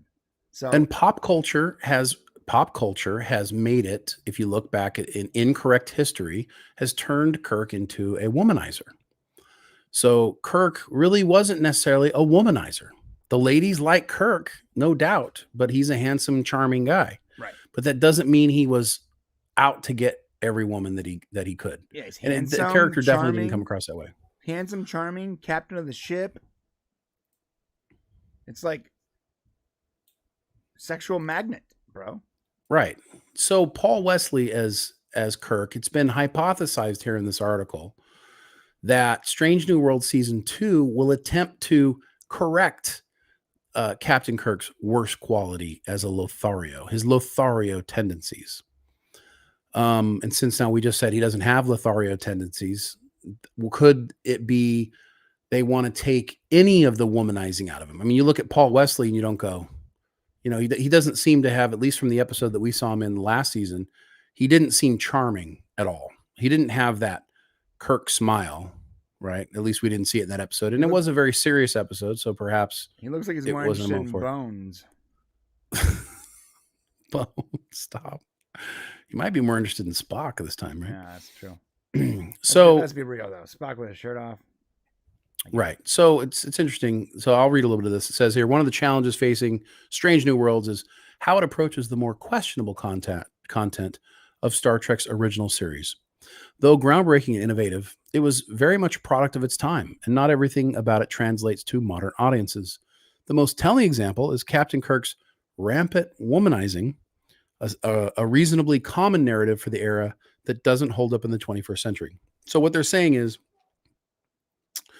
in the current century we're in, guys aren't even allowed to like talk to or look at women, right? Let's be honest. If you talk to certain, portions of today, it's hard for men to even, find out if a woman likes them, because if you come up to a woman and you're like, hi there, and you're a little too like, you try to flirt or something like that, it doesn't come across as, well, this person's trying to show me that he likes him and I want to find out if you like me. It's like, oh, wow, this guy's disgusting. Well, and this guy's, a Lothario. I got to disagree with you here, because yes, unless you're really, really attractive, then you can do and say whatever you want, and you usually get the response you're looking for.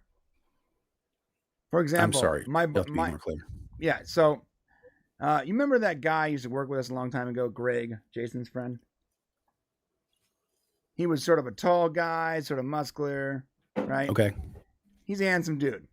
No offense to Greg, but not the smartest bulb in the bunch. Okay, gotcha. But good-looking guy.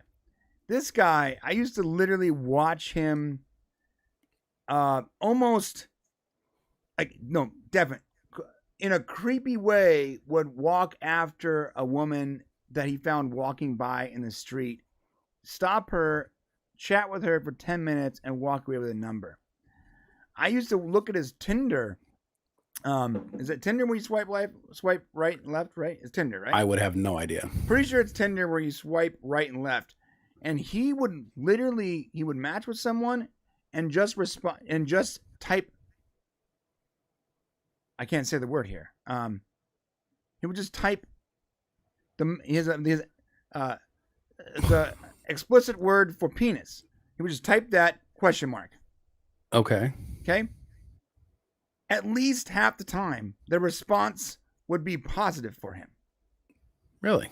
Now, on the flip side of that, Jason, who is also our friend, is not a bad-looking guy. He's not Greg. Not a bad-looking guy, though. Very smart. Sort of skinny, right? Not like built like a model. He couldn't get away with any of that. Well, that's on a dating app, though. Now we're talking about in like real life. Like, so nowadays, that's actually natural. The dating app thing makes sense. I'm talking about a real life, face-to-face communicado with somebody that you meet somewhere.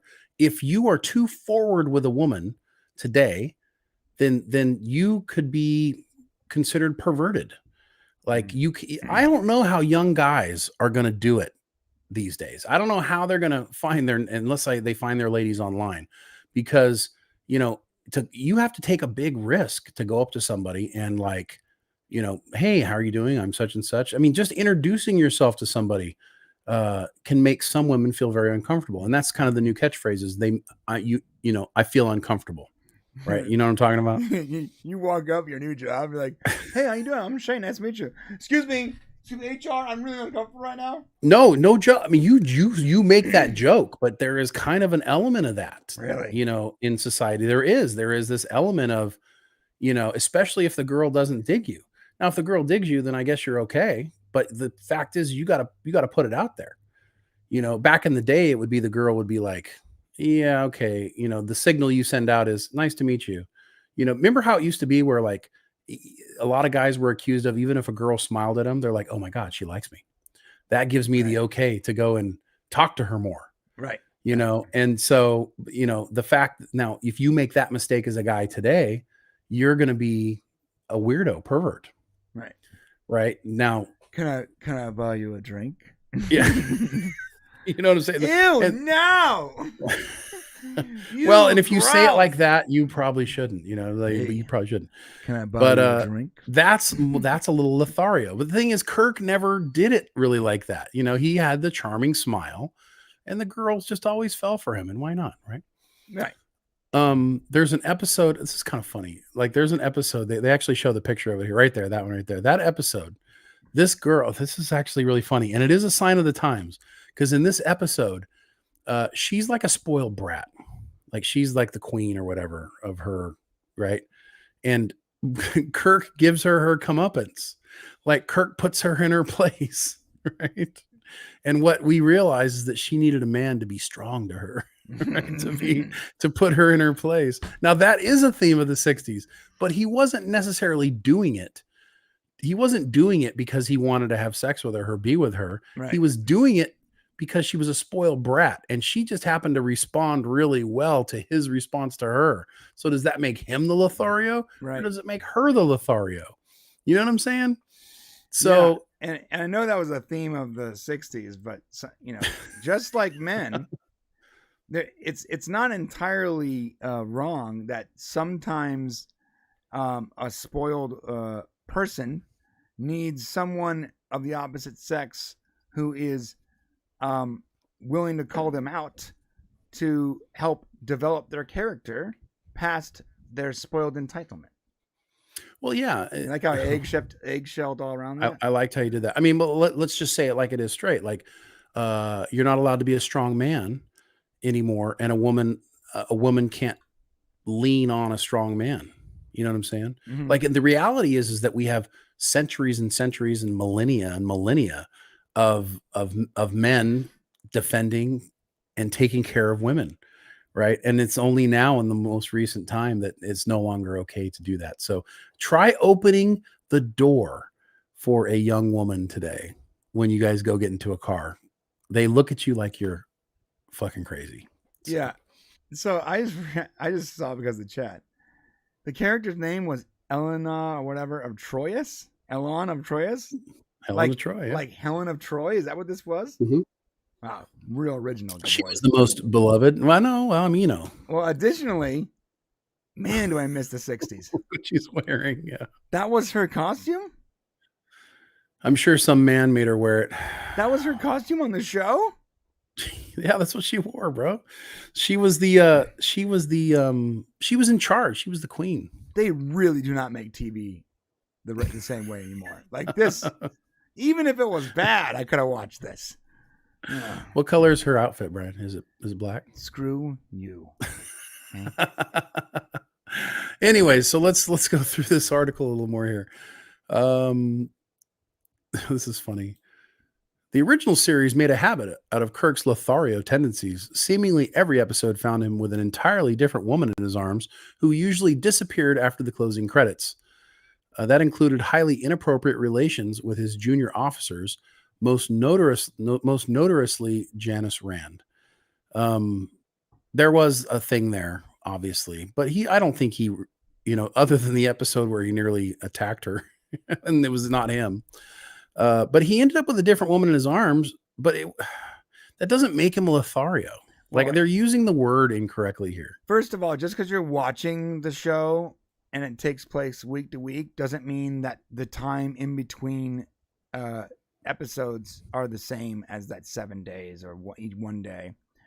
Like, it makes complete sense for the captain of a handsome, charming captain of a starship visiting alien backworld water planets for the women on said planets to be interested in him. What a silly thing. It's like when you're in the back in the day when you're in the Navy or whatever, or in the military, you would go to other countries. A lot of those women were really into the strong, strapping soldiers that were from America. It's the same concept. Well, yeah, I mean, bro, my grandfather. I was one of those strapping gentlemen, so it's hard to comment here on those. I know that's why I specifically said Navy. Well, I was hoping it would spur a memory. Let's just say that most of the ladies in those ports are not. You are usually paid professionals. Let's just put it that way. Okay, that's a good point. It's not young ladies from foreign ports waiting around. Now in Australia, it is surprisingly Australia. The ladies actually call to the ship. I don't even know how they figured out how to call the ship. They could call out to the ship before we're coming in just to let them know that they wanted to go on dates. It was hilarious. The first phone call I ever took, Australian girl who called the ship and said that she wanted to escort one of the gentlemen around town. It's like a date. And then they weren't paid. They were just nice girls. I joined the wrong branch. That's what you're telling me. I joined the army and none of that happened. Nothing. I just saw a lot of naked men in showers and sweat and heat. Yeah, you joined the wrong branch, bro. I did. Anyways, back to what we're talking about here. So how is Strange New Worlds going to do this? The trailer for the upcoming season makes few bones about the show's intent as Kirk beams aboard the Enterprise and gets an immediate response from La'an. You have energy. Number one observes over the security chief's protests. It's making me sweat. Later, she and Kirk appear in a contemporary Roots clothing store, presumably the result of time travel. Why are we time traveling so much? Man, I was on a roll with this article, but as soon as they said that, I'm like, do we have to talk about this? Why is time travel so prevalent in Star Trek lately? Listen, I just want to go ahead and say that did they have they didn't have holodecks yet, did they? They didn't. They didn't have holodecks, no. I wish it would be something like that because if they're going to time travel, that really sucks. But it happens. Okay. So she gently laughs at his inability to maneuver through a revolving door. The fact I'm already upset that Kirk my blood is go starting through. to boil. I mean, she made it through the revolving door, but he can't. So that concerns me. What the point is or what they're trying to do. The pair is intriguing because they're like each other in a lot of ways. Like Kirk, La'an is forceful, bold, and holds firm opinions on what should be done. Both characters pride themselves on self-sufficiency, and both understand that space is a dangerous place. I don't know why they said that. Okay. She's also a far cry from the objectified women the original series paired him with, which ups the ante considerably. Speak More for importantly, yourself. I haven't been buying her since the first season. She's been objectified, folks. That's what I'm saying. Yeah. Maybe and honestly, just because she's not wearing the skirt, I guess, from TOS. Is that what they meant that women were objectified? I don't know, but there's a ton of photoshopped art of her wearing that TOS skirt out there. Yeah, well, just so you guys know, the Navy made women wear skirts as well up until a certain time frame. Women also wore skirts in the actual Navy.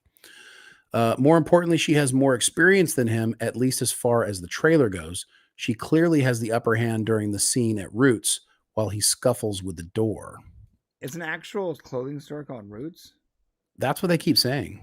It does look like a clothing. Yeah, it does because it's sign on the sign on the Canada. Oh, really? Yeah, it's Canadian. Which is where they filmed this. That's hilarious because they filmed all this in Canada. So they must have actually used a Roots clothing store in Canada. It's kind of hippy dippy clothing store. Hippy dippy? You said that in like it's a bad way? I mean, not in a bad way. I mean, you not like hippies, sir? I'm not into the hippy dippy crap. No. What color is that hippie shirt? Shut up. All right. Sorry, guys. The pair is intriguing because they're each okay. We did this already. It speaks to a more direct version of the Kelvinverse tactic. Now that's interesting that they said this. It speaks to a much more direct version. So what they're saying is like in 2009's movie, the Kelvinverse. Basically, they're just taking the ladies' man out of Kirk. You know, they're making fun of it or they're deflating it in some way, which is just not necessary. I mean, either he's a handsome, attractive guy that ladies like. So either does La'an like him or does she not? Right. Obviously, we're supposed to have some sort of promised romantic pairing. And in that case, it would take this entire article and say, you don't know what you're talking about, sir, because guess what? Kirk won La'an. Right. So there you go. It's true. So take your Lothario and shove it where the sun don't shine. Shove it where the sun don't shine. Yeah, the guy doesn't know what he's talking about. And I'm sorry. I feel like you have to be either very, very young or have brain damage to not know how to use a revolving door. I mean, yeah. So either you're very young or you have brain damage. Well, I get it if you're from the future and you've never used one, but I mean, you should be able to figure it out pretty quickly. I mean, the first time like I ever used a revolving door and I started pushing on it and I realized, oh crap, yes, it's going to keep going. It's just not that hard to figure out, especially if La'an just went through it. Yeah, it takes like 5 seconds of paying attention to understand how it works. It is not a dangerous rocket science. You know, it's such a silly notion. It's silly. Anyways, I just hope they don't turn him into, the joke. Although like Spock has turned into like the butt of the joke in a lot of things. And I really hope they don't I hope everybody, all the dudes don't turn into the butts of jokes on Strange New Worlds. There's one thing though. When I was 8 years old, I got my head stuck in the revolving fence at a McDonald's playground. Remember how McDonald's used to have the playgrounds where you can the kids can play and So in McDonald's, they didn't want any kids coming into the playground, so you had to be a customer. So it means you can only access the playground from inside the fast food restaurant. But you can leave the playground via a revolving door that only went one way, so you can only go out. I was 8 years old, and I didn't quite understand that, and got my head stuck trying to go back in as we were going out, and then I was stuck in the door, and they had to call the fire department to literally use the jaws of life to cut this metal door, man. Oh my God, dude. Well, now I understand why you can't tell the difference in colors. Now this actually makes sense. Oh my God. And on that note, we need to close out our poll. Brian, can you let us know what the results of the poll were, please, sir? Yeah, I'm going to tell you what they are.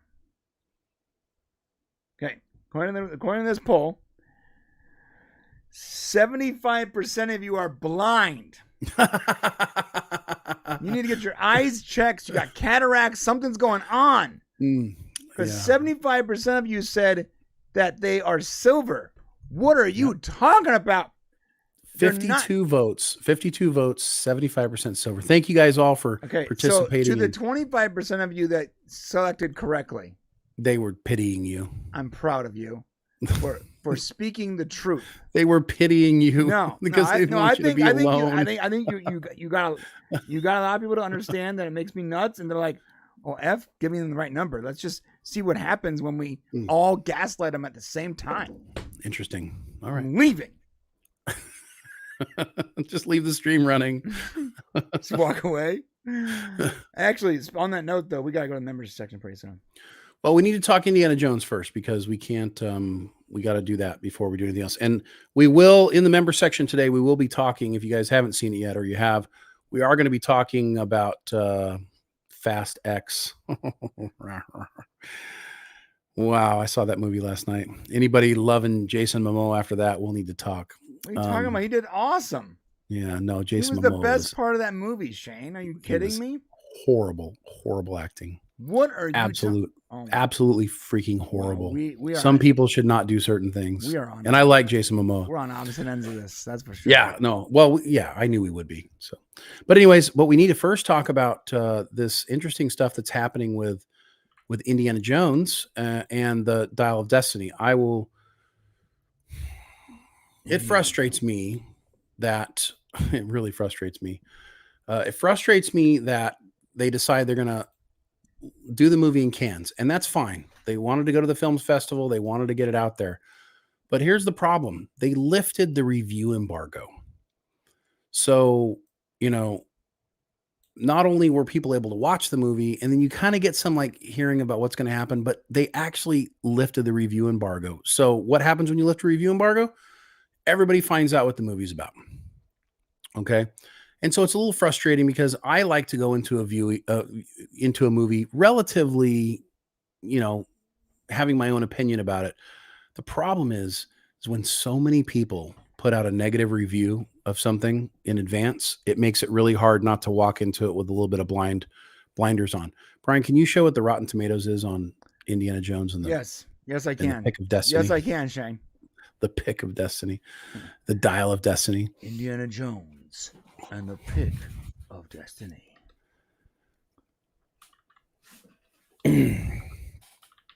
This concerns me in a couple of ways. It concerns me, but it also intrigues me because typically one of two things can happen. It actually climbed a couple percent. It did. It was at 49% before. It's a couple of things that concern me. So usually when critics' reviews are really bad, then that can actually be a good thing. Right. Like that can be that means that the people may actually love the movie. Right. Right. So there's some hope there. But when you go through and look at the reviews, you start to realize that most of the things that they're talking about are very troubling. Now, if you don't want to know, if you've been avoiding Indiana Jones reviews because you don't want to know anything about what's coming, I don't think we're going to give away any specifics, but we are going to talk about some of the things people are reporting. So this is your heads up, that potential spoiler territory. Yeah. And there's one more thing.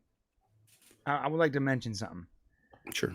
It's not like we actually trust the reviews 99% of the time. I've said it a million times. The audience score, it means monumentally more to me than the critic score. However, what these reviews seem to point out is that either they're being honest, they're in a rare moment of honesty, they're expressing their actual displeasure for this movie, or they weren't paid enough by Disney to show for it. One of the two. Right. And since they showed it in Cannes, obviously Disney's not paying people. So let's go through a few things that people are saying here. So here are some of the comments that have us concerned, or have me concerned, and Brian probably as well. Phoebe Waller-Bridge's character is unlikable.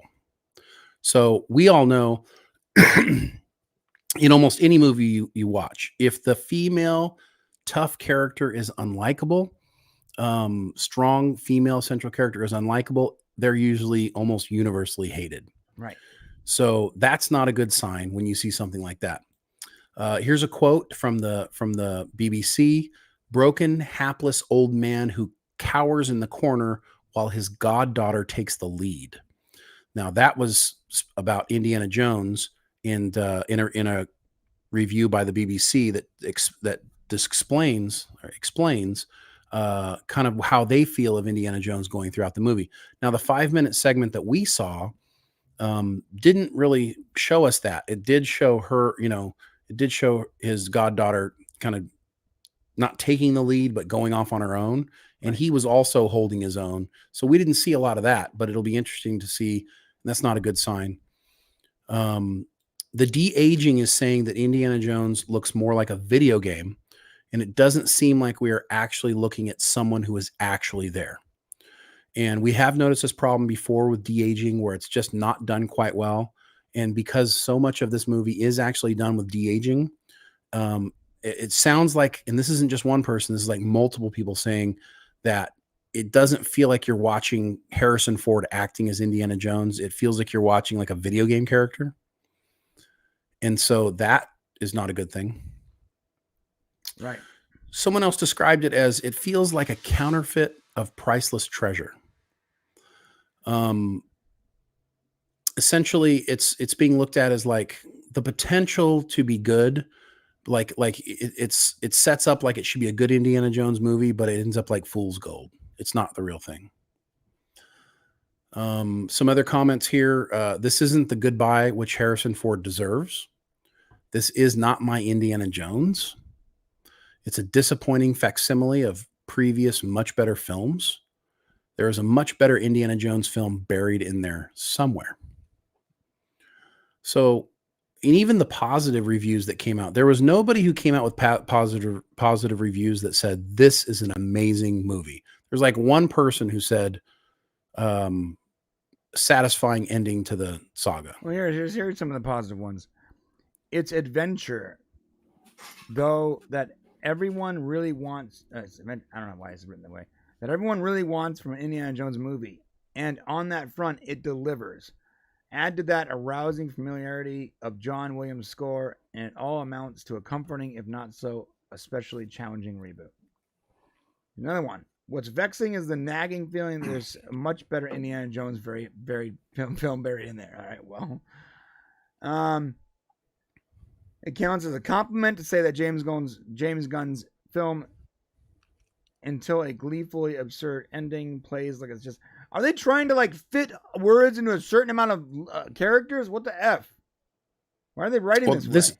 Because it's not the full review. You're just looking at the tagline. So they show the tagline, then you click on it, you can go see the full review. Okay. If this is the final Indiana Jones movie, as it most likely will be, it's nice to see that they stuck landing. So here's the deal. I understand it's a tagline, but they wrote that tagline. So they wrote it so that you would click on the full review. Right. It's frustrating. Don't do that. Damn well, thing. It looks like they're trying to write a tweet or something stupid. It's a synopsis of their review. Yeah, well, it's bad. I'm never gonna click on that full review thing. And when you write that way, it just makes me think you're. What do you want them to say? Like, give an actual synopsis. That he's trying to stick his multi-phase review into 124 characters. Well, that's what he's doing now. You just want to say it's good or it's bad? No. You can add more in there, but he literally put dashes and spaces to show he had multiple points. It's dumb. Oh, I don't know. It's dumb. It's supposed to be a synopsis, not a short version of your review. You see another freshman? Yeah. If you join him for the ride, it feels like a fitting bye to cinema's favorite grave robber. So I got something to say on this. I don't know if these. Look, I know that the community as a whole is like, yeah, Indiana Jones sucks. Doomcock said so, and the only reason it's gonna be good is maybe because they did a bunch of reshoots, and now we're seeing critics that are saying it's bad. Here's my thing.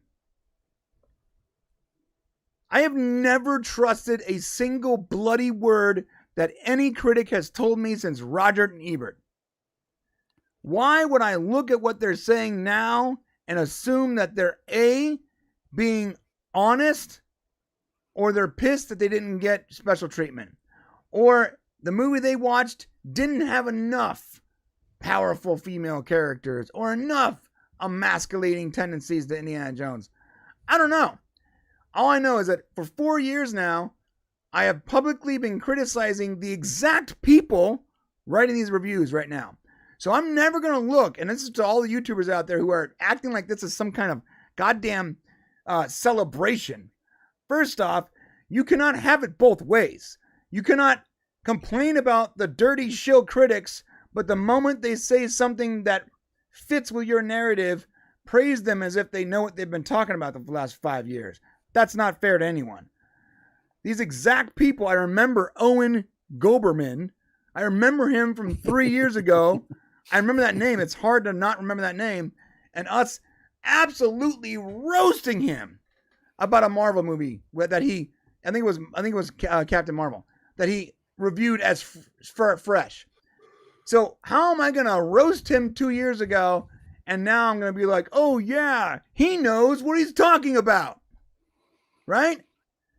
I think you got a point there. It's not a reasonable thing, but there's a lot of people that friends of ours that are like, that they're popping fireworks, saying, "See, we told you, Indiana Jones sucks."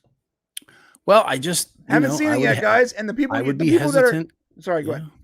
No, I would be hesitant to be all in on something until you've seen it. I mean, 100%. I'm just, if you take the body of evidence here, this is why I was trying to give the positives and the negatives. The positives is a lot of times when the critic score is poor, the audience score might be really high, and it actually could be good. The thing that has me concerned are comments like, "This is not my Indiana Jones," and what was the other one here? Yeah, "This is not my Indiana Jones," and "This isn't the goodbye which Harrison Ford deserves." Now, that sounds like it's coming from people who have an expectation of like how it should end. And honestly, if this movie doesn't have a very satisfying ending for Indiana Jones, Harrison Ford's Indiana Jones, then it will be a failure. That's true. The whole point of this movie is for them to bring his saga to an end. This is it. Yeah. You know, they've already talked about it. They're not continuing it. You know, Kathleen Kennedy has said, you know, hey, look, we're not continuing it. This is the end for Indiana Jones. Could we potentially in the future do like a streaming show or something like that? Yes, maybe, but that's not what's happening here. And right now, this is the culmination of the story. So we know for sure that it doesn't get past to Phoebe Waller-Bridge as the next Indiana Jones. So we know that didn't happen, right? Which was what a lot of people claimed was happening. Right. I think what most people are saying here, and this is why it bothers me a little bit going into it, is I don't want to go into it knowing that a lot of other people are saying that it's meh. You know what I'm saying? Like, I would feel better if some people said this is an amazing movie and some people said this was garbage. Like, that would give me more confidence. The fact that the good and the bad reviews all sound very similar are just like shit. You know what I mean? Yeah, you're right. They all sound like they're sort of like, yeah, they can't actually be passionate about it one way or another. Right, right. It's like it's just not good enough or bad enough for anybody to get excited about it, and that bothers me more than anything. So that has me concerned. And you know, you have to ask yourself, you know, should they've even done this movie? You know, James Mangold, he's made great movies. You know, like he said, I'm not gonna shit talk the guy until he's made a bad movie for me to shit talk. This might be the time that it happens. Yeah, but to be, I just want to be clear, like at least I'm not in this camp where I'm just automatically assuming that Doomcock was right for the last 3 years. I haven't seen the movie, and even if that was enough for me to hold my opinion, the critics have never informed my opinion ever since I was a child. They shouldn't. Right, especially the top critics, the ones that are like, the Eternals was an amazing display of filmmaking or whatever. You know, like, come on, stop it. No, the critics used to be a temperature gauge, right? You know, and unfortunately, since you can't trust their opinions to be necessarily true, and now all opinions are politicized, it's hard to. Or they're super highbrow and they loved, you know, She Lives or whatever, and they're not gonna like Guardians of the Galaxy 3, you know? Right. Well, good stories and good acting are always good stories and good acting. You know what I mean? It's either well done or it's not. And as we'll talk about with Fast X coming for up soon. you, Shane, but there are some people that they think, you know, they think Black Swan is some kind of progressive, you know, amazing display of filmmaking or whatever.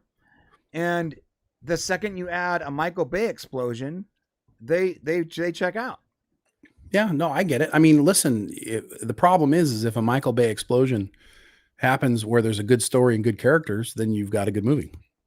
To us, so that's not to all critics though. Some critics just don't want that. Why do you think all the, you know, most people with common sense? What wins Academy Awards every year? You think it should have Endgame should have won an Academy Award? Well, the people who win Academy Awards are the people willing to pay for it and go through the marketing campaign. That's true. It's definitely not the best movie. It's the people who push the movie the hardest. That's true. So it has nothing to do. Yeah. So for your consideration, every time I see that, I'm like, oh, so you suck. I mean, listen, the you know which movie should get the Academy Award? The one that made the most damn money at the end of the year. Yeah, at the end of the day, like it shouldn't even be an opinion. It should be like, all right, which movie made the most money? That's the winner of the Academy Award. That's the one who won. Right? It shouldn't be based on someone like a judge's opinion. It should literally legitimately be based on point. It's like sports. You shouldn't be getting the championship trophy because the referee and judges like you. It should be how many did you score more points? And in the movie business, the most points are the most dollars. That's the facts. I love the way you said that because that's the truth. And, you know, it would be cool. They could totally gamify like best actor, best actress and all that stuff. And you could only choose it like the top 5 money-making movies. Like if you took like the top 5 money-making movies, you can only choose the people from those movies. Yeah, you can't pick like the foreign film where all the actors learned a language that's been dead for 1,000 years, and everything is in Braille subtitles on Right. 4:3 aspect ratio in black and white. Right, because screw your performance if nobody wanted to go see the movie. Right? Yeah, you You know what I can't do mean? that. Yeah, You may have been awesome, but nobody wanted to see your movie. no one so I'm wants sorry. it. So sorry, bud. You don't win. That's facts, bro. I saw the most ridiculous thing. So Reagan was like, "You gotta watch this movie. It's like 12 saw Monkeys that. thing." Yeah, I went and looked it up. I'm like, "Oh, I'm gonna, someone who I trust. They're That was your first mistake. right. Someone who I think has good taste suggested a time travel movie." I'm like, okay, and bro. Like 5 minutes in, I'm like, what the? I can't watch this. I can't. Look, maybe the story is great, but like, there's no way I'm getting through the story. No, it's not happening, bro. Yeah. Well, it was too old, too difficult. Dude, bro, it's slow. It's like, Yeah, I could watch that movie, but it's you would have no right. problem. Yeah, you could probably watch it. You could probably watch it and read the corresponding like book that they put out in tandem. No. Yeah, I get it. So let's talk about so who's going to get the blame if Indiana Jones isn't good, right? Of course, it's going to be the fans. Right. Why is Hollywood scratching their heads every time these movies or streaming shows aren't as beloved as expected? Well, I think I have an answer for you. I think I figured it out, Brian. All right. Here's the problem. We're in a niche world. And as streaming, the internet, and social media continues to create more and more products, we will continue to love fewer things more intensely. This is why you just can't allow anyone to make a movie or a TV show anymore. Right. You need someone who is on the same level as the fan base you are making your product for. Right.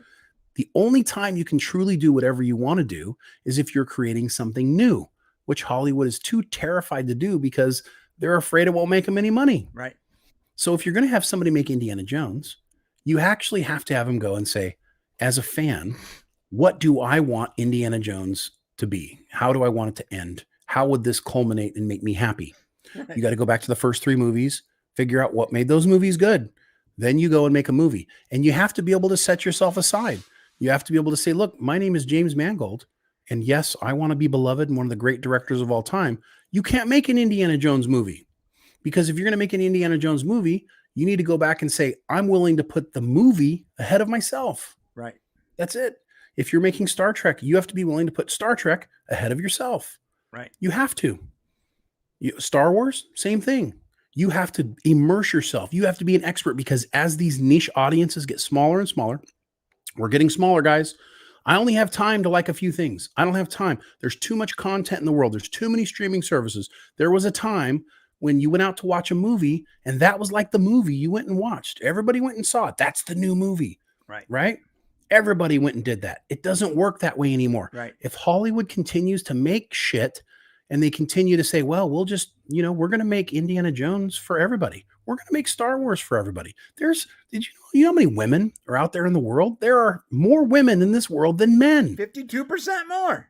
We can make them like Star Wars. Yes, and the Force then is we will female. make so much more money. Yeah. So that's kind of the idea. But the problem is none of those people want to watch it. Right. They don't want to. So you make it for them and then they don't show up. And then the people who wanted to watch it go, this is shit. It wasn't made for me. And really the problem is you have to make products for people who fucking want them. Right. That's the point. Yeah. Do you make underarm deodorant for your dog? Maybe, but you shouldn't. You make it for a man or a woman, right? When you make a product, when you do Star Wars, you need to make it for a dude. I hate to say it. Or what if you made bras? Should you make specifically male-only bras? For some of us, yes, maybe. Yes. But not all of us. Tiny percentage of people. Right. Now, in Star Wars, I'm not saying you need to I need to go make it for dudes. No, what you need to do is go find out what the creator did, what George Lucas created, and you need to say, I need to honor this because the men or women who like that will also like what you do. Right. You only get to be a creative genius when you're doing something new. Right. And so all you directors and producers out there that want to do cool stuff and be creatives, you need to talk the studio into letting you make new shit. Because that's really the only way you're going to be able to be successful. The fandoms are going to hate you as long as you keep making stuff for yourself and you don't make it for them. That's very true. Here's the deal. I've been married for 20 years this February. I can't get my wife to watch a Star Trek movie or a Star Wars movie. And it has to be my birthday and in lieu of something a lot more intimate for me to get her to put Stargate on for one episode. Okay? And it's not because she hates me. It's because she doesn't like it. She's never liked it. So the second you attach that name to it, Star Wars, most of them check out. It can be the greatest. It could be the Mona Lisa of movies. But if it's a Star Wars movie, my wife isn't showing up. And for those of you who have partners that do and love it, God bless you. God bless you. And that's You're great. You got Don't let that person go. Don't let him ever leave. Don't I'm not saying you force him to stay. I'm just saying do your best. We don't want you to be a Lothario, James Kirk. Right. All right. In the John Burns, damn, I've been on the right my channel. Explain that, John. Thank you for the 279, my friend. He also says the SNL joke actor category, actor and lower paid. Oh, the SNL joke actor category. Yes. Dude, look at Brian can't watch black and white movies because both colors look the same to him. They're just black movies. Son of a... John Burns for 279. Thank you again, John. Demolition Man deserved Best Picture, Hollywood. I agree, actually. It made the most money that year, if I recall. And now it's historically accurate. And now it's historically accurate. Right. That's and it's not only historically accurate, but it was the first movie, this is blowing away, the first movie to change its advertising depending on the region the movie was showing up in. Right? It was Pizza Hut outside the U.S. and it was Taco Bell inside the U.S. That is mind-blowing to me. There are two copies of this movie where Taco Bell and Pizza Hut replace each other. That's crazy. In a lot of places, they're attached to each other too. They're owned all owned by Pepsi. Well, now was not back then though. You sure? Yeah, that was it's Pepsi. The company that owns Pepsi is actually called something O's, some fruity. I thought they'd already bought it by then. Frito-Lay is what you're thinking. It's not. They don't own Pepsi. Not Frito-Lay. It was called something else. Kenneth LaRoque for $2.20. Thank you. Check the top critic score on Indy 5. Yes, that's exactly what we're looking at, sir. And it's not looking good for Indy. And earlier we got, I don't think we mentioned it, and we should have. Yum Brands, sorry. Okay. We had 5 gifted memberships from oh, I missed one? Hiroshi the dog. Oh, man, Hiroshi. Early on. And I figured that we would get back to that, but we didn't. I'm going to end this poll so I can see it here. I'm sorry, Hiroshi. And there was a super chat just before that. So if you get a chance to look, just before that, there was another super chat. We should probably get that one too. Just before that, it's the Foxhound one. Okay, so you got Foxhound, and then it was Hiroshi. Right, yeah. Okay, so thank you guys so much. DeSantis being a better pick. Okay, thank you guys so much for supporting the channel. We really appreciate it. Also, super chat here from Kyle Proch. Was also in the wrong channel. Me and John were in regular Popcast channel. Originally had asked if you guys planned to play Star Trek Resurgence. So you guys were in the member section of the Popcast channel. And we are not, you know what we're gonna have to do? We're gonna have to do a better job of monitoring that one. Yeah, we normally don't go there until after the public facing show is over, but we're gonna be better.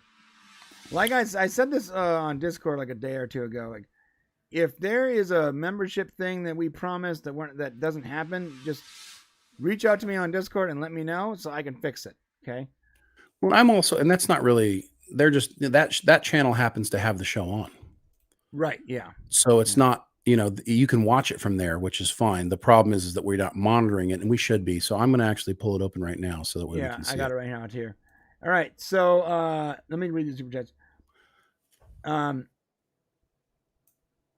Kyle Approach. I'm sorry, Brian. That badge is silver. Oh, come on, bro.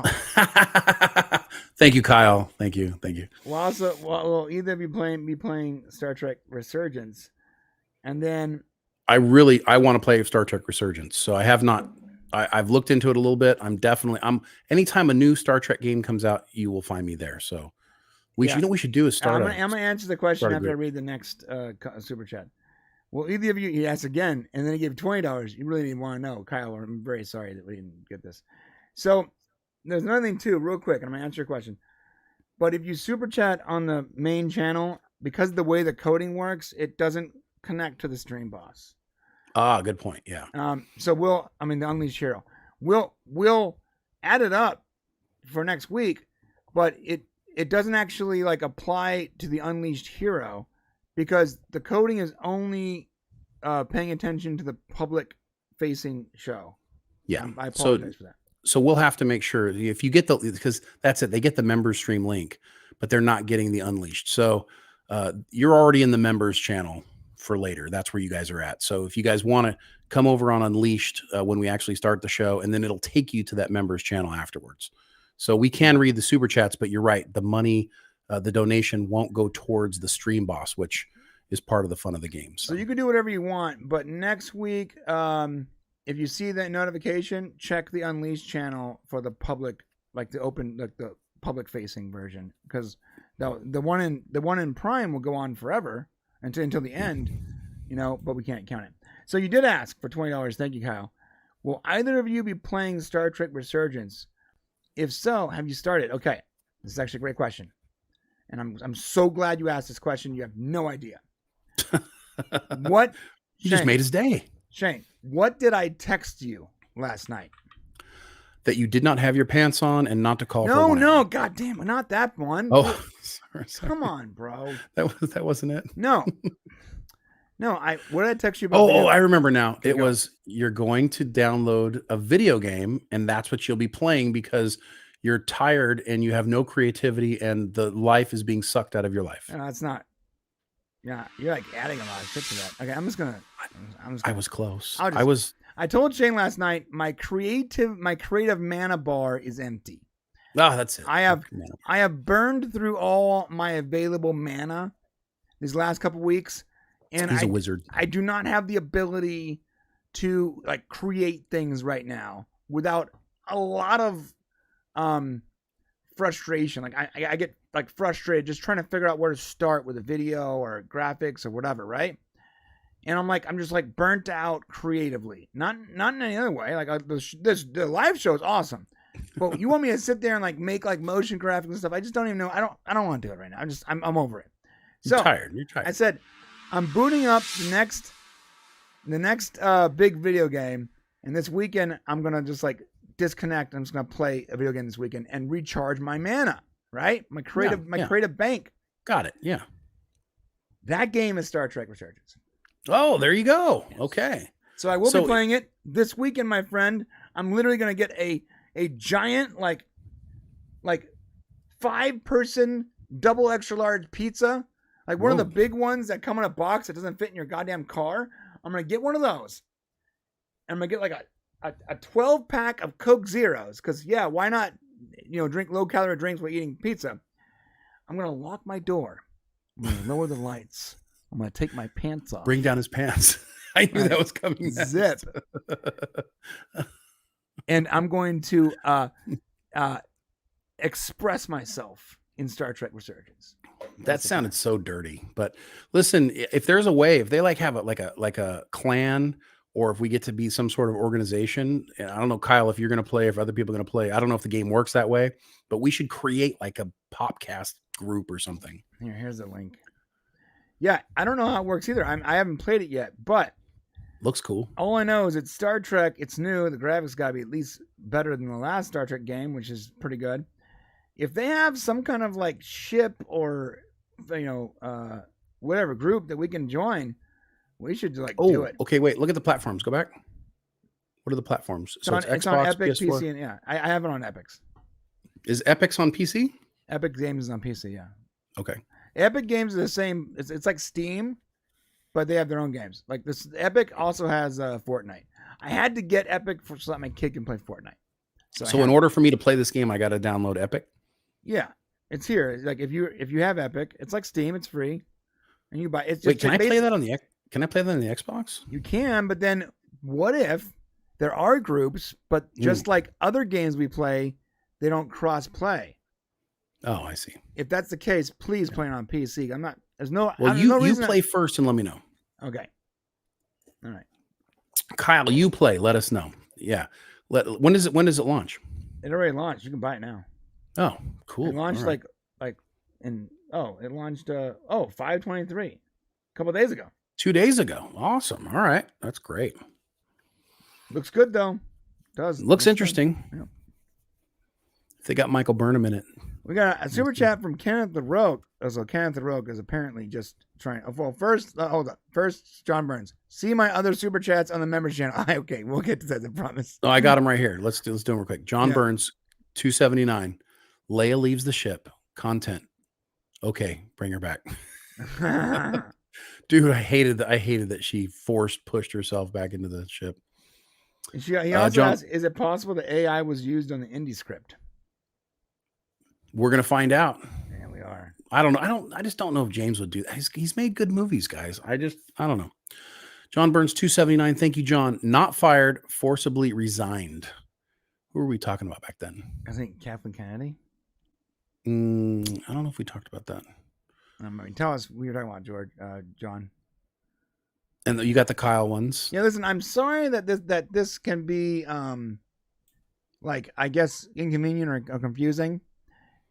We thought about only doing the members stream after this one, but then I can't actually start both. It's just a thing. Technically, it's bad. It's technical. Yeah. And there's members on Prime that don't actually watch live, and they want to listen to the whole thing, like in their car or whatever.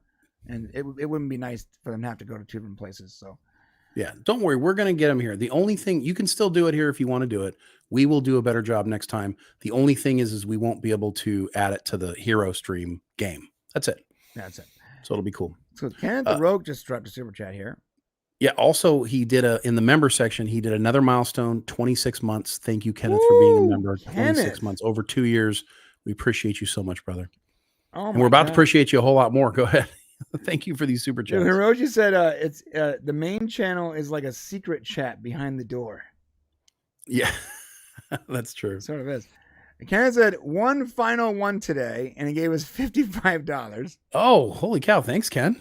Ken. That's awesome. And then followed up seconds later with, I lied, and $22. Well, thank you for lying to us. It's the only time I'll accept a lie is when it's followed up by money. Yes. And Ken is the new stream hero. Unleashed hero. Yeah. The Unleashed hero. He is officially the Unleashed hero. Hopefully somebody out there with a wrench is keeping track of who's had it the longest today, because that's who's going to be our winner at the end. I have a timer going. Oh, you do? Yeah. Oh, shoot. Brian is on it today, guys. Where's the link to Shane 3? It's at Shane 3. There you go. I'll put a link in the description too, but you can just go to youtube.com/at Shane 3. Let's see. What else did we? So we talked about Indiana. We explained what we thought. We talked about why Hollywood's not making good stuff. I guess it is that time, huh? Yeah, we're going to the member section, and this is a great turn to bring this up. Boulevard James asks, do subscribers have access to members' channels or no? Yes, Boulevard James. Let me explain how this works. We actually have two channels. We have our main channel, which is the podcast, and this channel, which is Unleashed. We do all our live streams here. However, we also stream our live show in its entirety to our produced main channel for those members.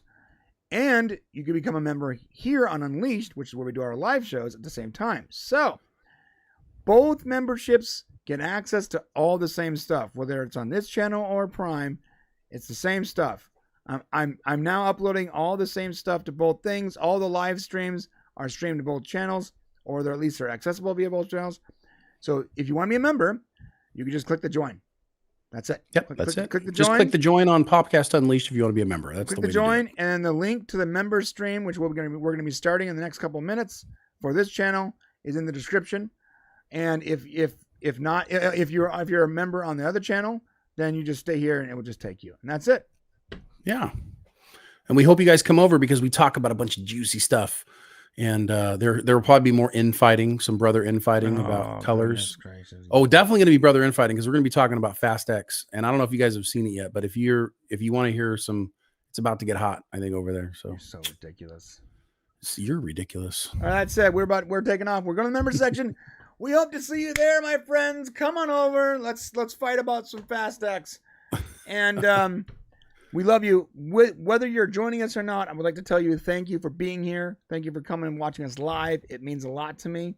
And Shane, thank you for supporting us with super chats. Thank you for keeping this channel alive. Like the reason we're able to keep it going is because of you guys. There, we actually faced extreme financial, at least I did, extreme financial hardship about 1.5 years ago. And without you guys supporting us, I would have had to have stopped doing shows and editing in general. It would have been impossible to continue without your support. So I appreciate you so much more than you think you realize. And also make sure you guys come back Monday. I'm going to take one more week off of the Palantir show that I started. I don't know if my voice can handle carrying a whole show for tomorrow. So we're going to give that one more week of rest and hopefully bring that back next week. So if you guys enjoyed hanging out with me for a little bit of time, we'll do that. Brian's supposed to be doing a show on Sundays. Yes. What's up with that? And the winner of the Sunday show. Well, no, explain. I'm going to explain. Well, you can't say the winner because we don't know. Okay, go ahead. I had 4 ideas. I said, I'm either going to do Popcorn Power Hour, Cinema Safari, Popcorn Planet, or Heroic Highlights. A lot of you and people on Twitter made a good point about there already being a Popcorn Planet. I didn't know about that. And luckily, the winner of the poll was my original name. Like that was the name I wanted first. I suggested it to someone on Twitter. They thought it was cool. I put the poll on here, on the main channel, and on Twitter, and on all 3 polls, Popcorn Power Hour was the winner. So, all right. But this is what Popcorn Power Hour is going to be. If you like Shane's show, where it's calm and reflective and inspiring, then Popcorn Power Hour is the exact opposite of that, where it's wild and crazy, and most things might not make sense unless you're really paying attention, and I will guarantee you explosions.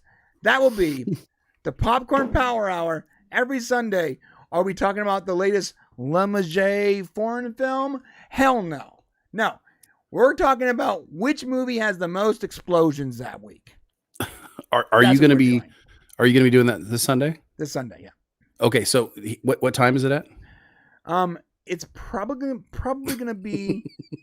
So I'm actually on the fence on that. Okay. I'm trying to work out a time that I can make sure that always the time. Right. I'm thinking it's going to be probably 2:00. Okay. 2:00 Pacific Standard Time. Got it's Pacific Standard Time. If that changes, then it will be probably an hour and a half later. But I will schedule that stream tomorrow, so you guys will see what time it is.